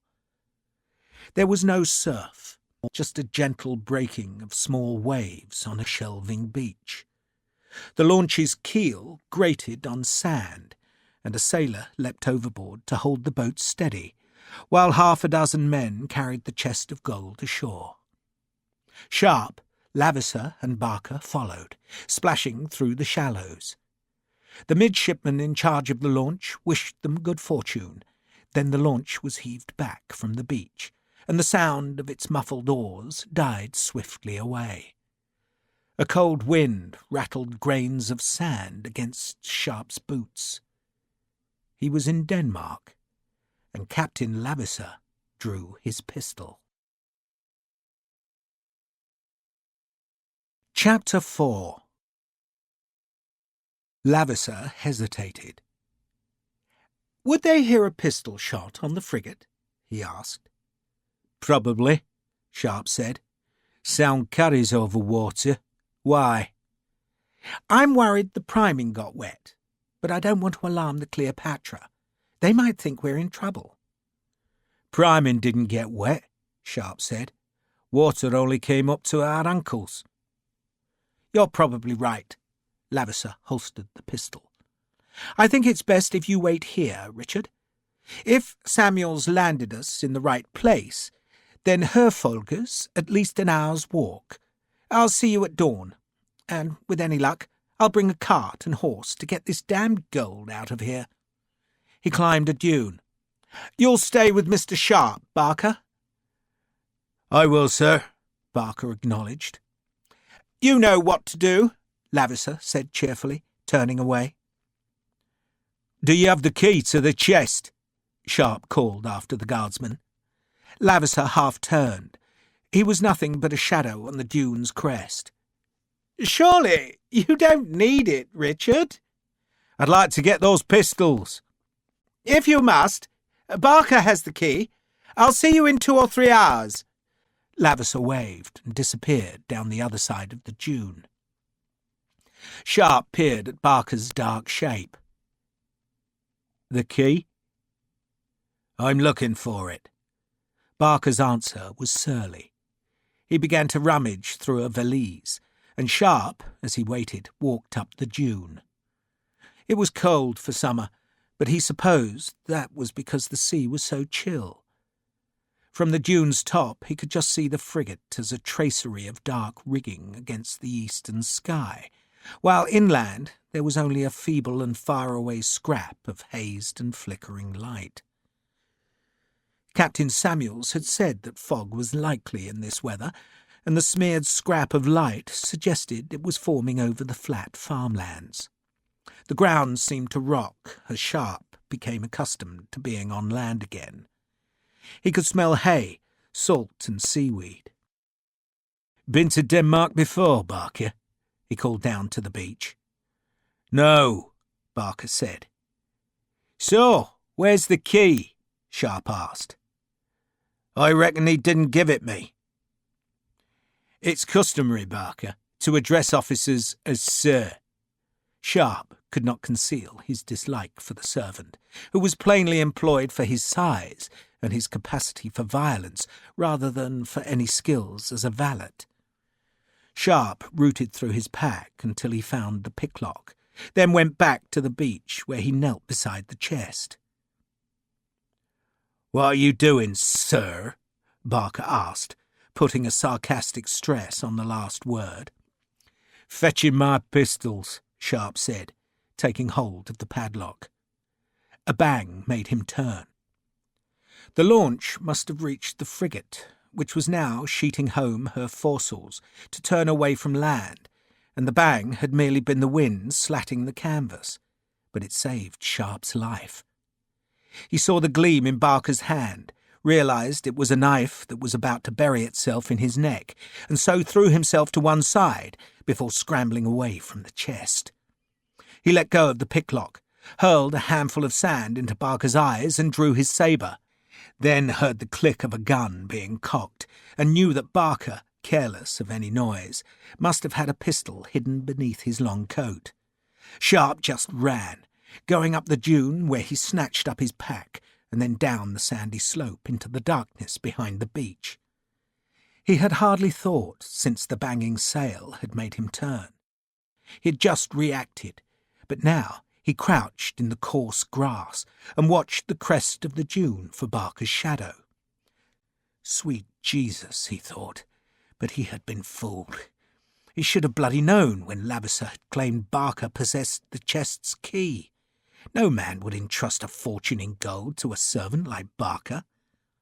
So, Lord Pumphrey had been right when he suggested there was something odd about this whole mission, but in his wildest imaginings, Sharpe had not thought things were this warped. Lavisser wanted him dead. What else did Lavisser want? There was no way of knowing that, and now was not the time to speculate, for Barker had come to the dune's top and pointed the pistol into the shadows. He was waiting for Sharpe to move, just waiting.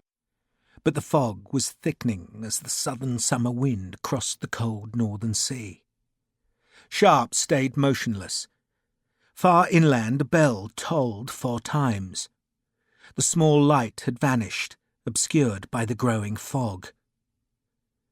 Barker moved northwards a few paces, and Sharpe broke cover and ran southwards. Barker heard him, and that was what Sharpe wanted, for he half hoped Barker would try a long shot. Once the gun was discharged, it would take too long to reload, and Sharpe would be on the servant like a terrier onto a rat. But Barker was no fool. He held his fire, and instead followed Sharpe in hope of getting close enough for the pistol not to miss. Sharpe went to ground in black shadows between 2 low dunes. The fog was blanching the first hint of dawn and muffling the small sounds of the wind and waves. Barker had lost him again, though the servant had a rough idea of where Sharpe was, and now crouched on the skyline. The man was no soldier, or else he would have sought the lower ground, for at night it was impossible to see down into the hollows. A man could see upwards against the sky, but not down. Sharpe watched the hulking servant, then raked his fingers through the sand and grass to come up with a scrap of wood and 2 pebbles that he flicked southwards, one after the other. They made tiny noises as they landed, and Barker, hearing them, moved towards the small sounds. Sharpe went back northwards. He crept, feeling ahead of him to make sure he did not trample any stiff grass. He found 2 more pieces of wood that he hurled away into the misty dark, hoping to lure Barker farther south, and only when he had lost sight of the man did he stand and cross the dunes back to the beach. He needed to find the picklock, but it had vanished in the trampled sand about the chest. He searched quickly, sifting handfuls of sand, but he could not find it, and suddenly he heard Barker returning. The servant had given up his hunt and was coming back to guard the gold, so Sharpe abandoned the weapons locked in the chest and went back across the dunes. He headed inland until he reached a damp vegetable field edged with a ditch. He moved northwards now, following the ditch, which was half silted with blown sand. A bird flew up from a nest, startling him. Then he saw he had come to a rough track, deep-rutted by cartwheels, that headed inland. He was about to follow it, then heard hoof-beats, and so he scuttled back to the ditch and lay in its damp grass. The hoofbeats sounded like a whole troop of cavalry, but Sharpe could see nothing in the soft fog. He lay motionless, the hat shadowing his face from the wan early light. Then he saw a shape in the whiteness, another, and suddenly there were a half-dozen horsemen in sight. They all wore long red jackets with pale blue collars and cuffs. Their breeches were black, edged with white piping, and their hats were black bicorns, elaborately plumed with white feathers. Their long straight swords hung from sashes of yellow silk and suggested they were dragoons. A second group appeared, all of them going slowly because of the fog, and then a shabby cart materialised. It was pulled by a plodding pony and was hung with remnants of seaweed. Sharpe guessed the cart was normally used to fetch weed from the beach to use as fertiliser, and now it had come for the gold. The horseman and the cart vanished onto the beach. Sharpe darted across the track and found shelter in another ditch. He heard muffled voices and thought he detected anger. But who was angry, and why? Had the dragoons captured Lavisser, or had they been sent by him? Sharpe raised his head, but could see nothing. He crawled inland, staying low, so that he did not appear as a dark patch in the lightening fog. What the hell was he to do? The clink of a curb chain made him lie flat again. The horsemen had evidently spread into the fog to search for him, but they were looking too far to the south. They called to each other, sounding oddly cheerful now, and Sharpe sensed they were a group of friends rather than a military unit. All were apparently officers, judging by the sashes, and none was shouting orders. They laughed as they kicked their horses through the wet soil of the vegetable field. Then they were gone to the south, and Sharpe kept crawling. Go inland, he thought, and find shelter. Find trees, find anything that would hide him, and then work out what to do. Maybe, he thought, he should just wait. A British army was supposedly coming to Denmark, but the thought of emerging from some barn or ditch to a welcoming committee of supercilious officers was more than he could bear. They would say he had failed again. But what else could he do? The voices and hoofbeats sounded again, and Sharpe dropped into the mud. He must have been closer to the track than he had thought, for he could hear the squeal and rumble of the cart. Then he heard Barker's voice. He was apologising, but his apology was cut short when Lavisser interrupted him. "It's a pity, Barker," the guardsman said, "but it's not a tragedy. And what can he do to us? I quite like the fellow, but he's still an encumbrance and quite useless. Pitifully useless." Useless.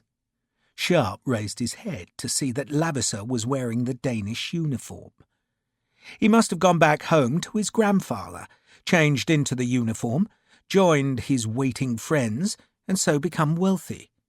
All in an hour or two. Then damn him, Sharpe thought. Damn him. He watched the cart and the cavalrymen fade into the fog. Get to Copenhagen, he thought. He felt in his pocket and found the piece of paper that Lord Pumphrey had given him in Harwich. There was just enough light to read the elegant handwriting. Ollie Skovgaard. Ulfedsplatz, it read, and Sharpe stared at it. Was that a name or an address? Then he guessed the comma meant that Ollie Skovgaard was the man's name, and Ulfedsplatz was where he lived, and that, Pumphrey had said, was in Copenhagen. So get there fast. Be useful. He pushed the scrap of paper back into his coat pocket, checked that Lavisser and the other horsemen were truly gone from sight, then stood. And that was when the dragoon sprang the trap. It was an old trick. The cavalryman had left one horseman behind, reckoning that Sharpe would think himself safe when he saw the riders leave and so come out of hiding. Which Sharpe dutifully did, and the last dragoon, waiting by the dunes, saw the rifleman appear as a dark shape in the field. The dragoon should have shouted immediately. He should have called his companions back, but he wanted all the credit for capturing the missing Englishman, and so he drew his sword and raked his spurs back.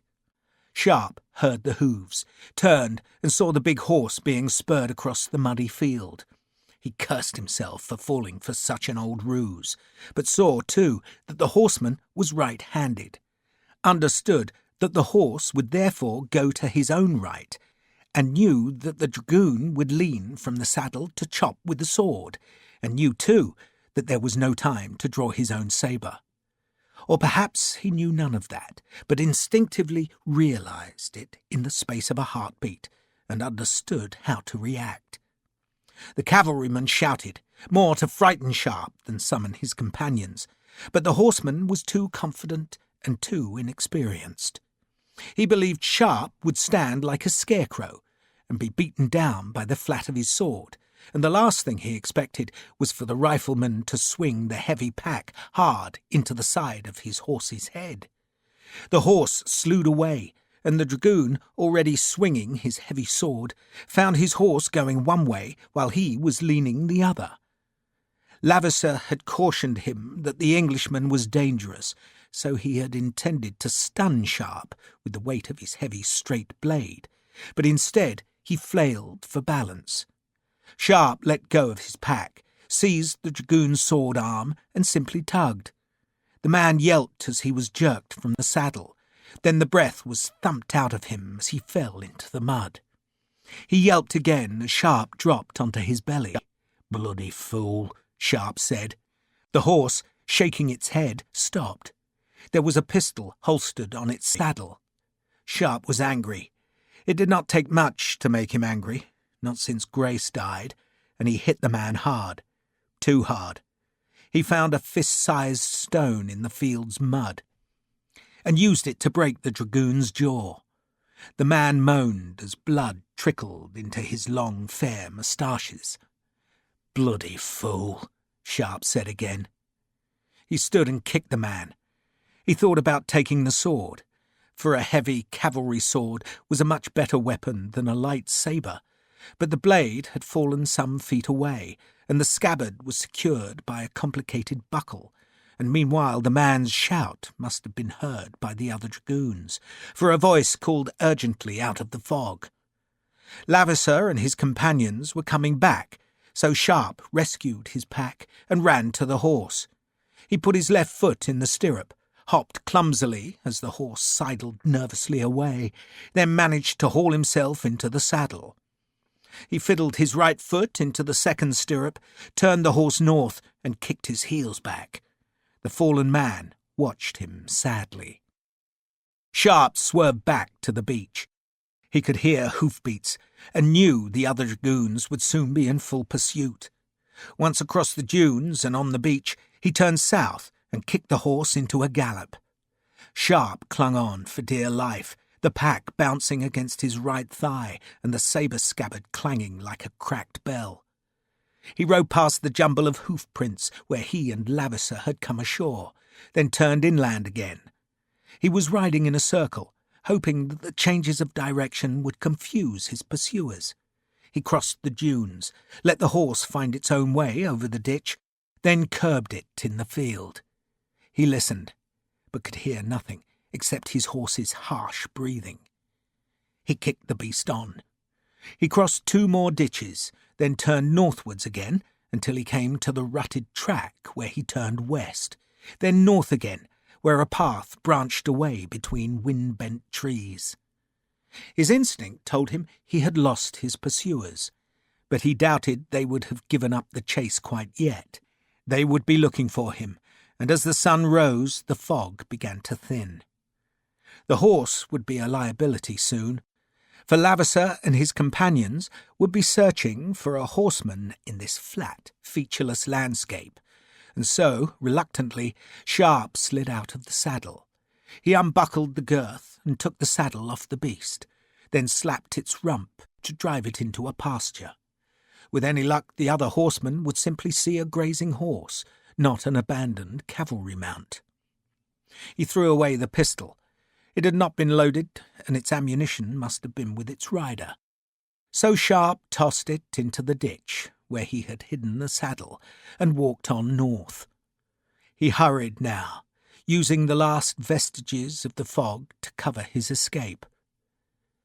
By mid-morning, when the sun at last burned the mist away, Sharpe had gone to earth in a ditch from where he could just see his pursuers. They were far off, staring across the fields.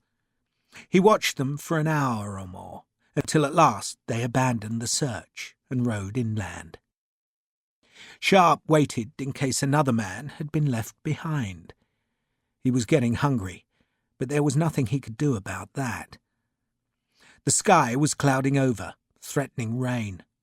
Still he waited until he was certain there was no one looking for him. Then he climbed from the ditch and walked through drab fields in a flat land. He kept the dunes to his right to make sure he was going north. He passed white-painted farms with red-tiled roofs and big barns, crossed earth roads and waded wide drainage ditches, and in the afternoon, just as it began to rain, he had to cut deep inland to skirt a fishing village. He splashed through a stream and threaded through a wood of oak and ash to find himself in the park of a vast mansion with 2 lofty towers. The windows were shuttered, and a dozen men, their heads protected from the rain by hoods of sacking, were scything the big lawn. He walked along the edge of the park, climbed a wall, and was back in the drab fields, though ahead of him the sky was smeared with a haze of smoke, evidence of a town, and he prayed it was Copenhagen, though he sensed that he was still far to the south. He could only judge the distance by the time it had taken the Cleopatra to sail down the coast, and he reckoned the city was probably a 2 or 3 day walk. The town, though he did not know it, was Køge. He smelt it before he saw it. There was the familiar reek of a brewery and the pungent odour of smoking fish that made his hunger even more acute. He thought of going into the town to beg or steal food, but when he came close to Køge's southern edge, he saw 2 men in dark uniforms standing beside the road. They were sheltering from the rain as best they could, but when a carriage rattled along the road, they stopped it, and Sharpe saw one of them climb onto the step and peer through the window. The man saw nothing suspicious, jumped down and made a brief salute. So, they were searching for someone, and Sharpe knew who it was. Lavasser had made him into a hunted man. He told himself he had endured hunger before, and so he struck inland again. The rain fell harder as night descended, but it hid him as he walked and walked, always keeping the smell of the town and its scatter of dim lights on his right-hand side. He crossed a major road, followed a track northwards, then crossed more fields.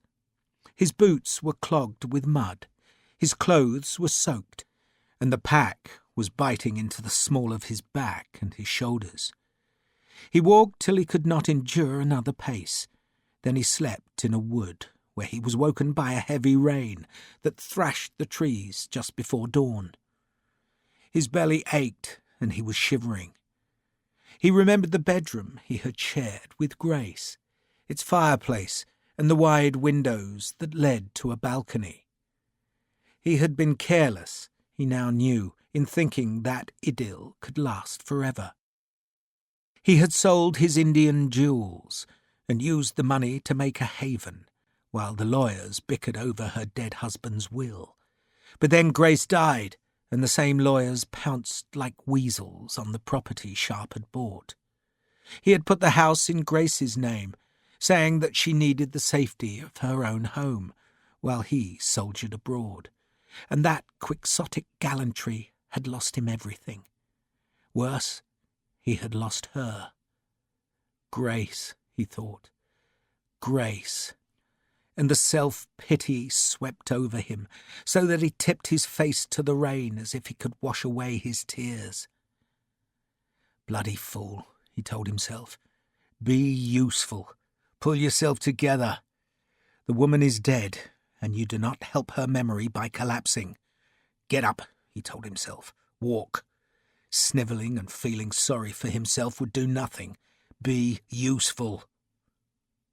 He got up, pulled on the pack, and went to the wood's edge. And there his fortune changed. A farm lay just 100 yards away. It had a long, low, white-painted house, 2 barns, a windmill, and a dairy. It looked prosperous and busy. 2 men were driving a big herd of cattle towards the dairy, while a dozen labourers gathered in the yard. All had haversacks slung on their shoulders, and Sharpe reckoned that was dinner. Bread and cheese, perhaps. He watched from the wood's edge. The rain eased. Most of the men went westwards with a small cart laden with spades and forks, but 3 vanished inside the smaller of the 2 barns. Sharpe waited, hunger biting. The bigger barn had wide open doors. Get inside there, he reckoned, and he could scout the rest of the farm, maybe even sneak into the kitchen or dairy to steal food. He never once thought of the guineas in his pack. He could have bought food, but his instinct was not to show himself. Live as he had learnt to live before he met Grace. The dairy herd was driven back to pasture, and then no one moved in the farm for a while, until 2 children, school bags swinging, walked down the lane. When they had gone from sight, Sharpe broke cover and ran across the damp pasture, crossed a ditch and sprinted the last few yards into the big barn. He half expected a shout of protest or a dog to start barking, but he was unseen. He slipped through the doors to find a vast wagon loaded high with hay. A haversack, like the ones the labourers had been carrying, lay discarded on the wagon's seat, and Sharpe scooped it up as he climbed the vehicle's high side, which was a wooden grill designed to keep the hay in place. He scrabbled a hole for himself in the hay, took off his pack and greatcoat, then opened the stolen haversack to find bread, cheese, a big piece of ham, a sausage, and a stone bottle, which, uncorked, proved to hold ale. He ate half the bread and all the cheese. He reckoned he could stay here for hours, but it was more important to reach Copenhagen and find Skovgard. He was about to clamber out of the wagon when a strange clatter sounded beneath him. He went still. The clattering was loud, wood against stone. The sound puzzled Sharpe until he recognized it as footsteps. Wooden shoes, Sharpe finally realized, banging on the barn's flagstones. Then a man's voice shouted a protest, presumably for his stolen dinner. Another man laughed, and Sharpe heard the heavy sound of hooves and the clink of chains. A team was being hitched to the hay wain. The voices went on, and a woman said something soothing that provoked more laughter. It all seemed to take forever. Sharpe stayed where he was, half buried in the wagon's high load. Then, at last, the driver flicked his whip, and the hay wain eased forward as the horses took its vast weight on their harnesses. The wagon went out from the barn's shadow, and creaked and groaned and rattled as it gained speed over the yard.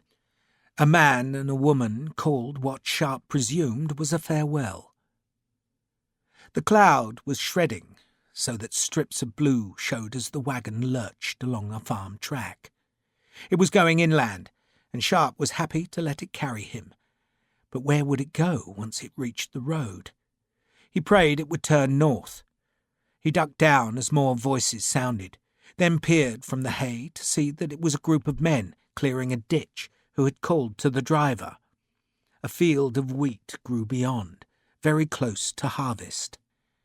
The wagon turned north. It splashed through a deep ford, groaned up a slope, and then the horses settled into a plodding walk on a well-surfaced road that was wide and empty. A drift of tobacco smoke came to Sharpe. The driver must have lit a pipe. So, where was he going? Copenhagen seemed as good an answer as any, for the city, like London, surely had an insatiable demand for hay. But even if the wagon was bound elsewhere, it was going in the right direction, and Sharpe burrowed deeper, settled himself, and fell asleep.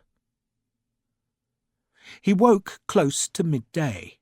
The wagon, so far as he could judge, was still going northwards, through a gentle countryside of small villages, with painted houses and plain churches, all with roofs of bright red tiles. The road was busier now, mostly with pedestrians, who called out greetings to the driver. Another haywain ambled a half-mile behind. The road led directly towards a blur of dirty smoke on the horizon, and that told Sharpe the wagon was heading for a city. He reckoned it had to be Copenhagen, but Lavisa, he warned himself, could have reached the city the day before. Lavisa.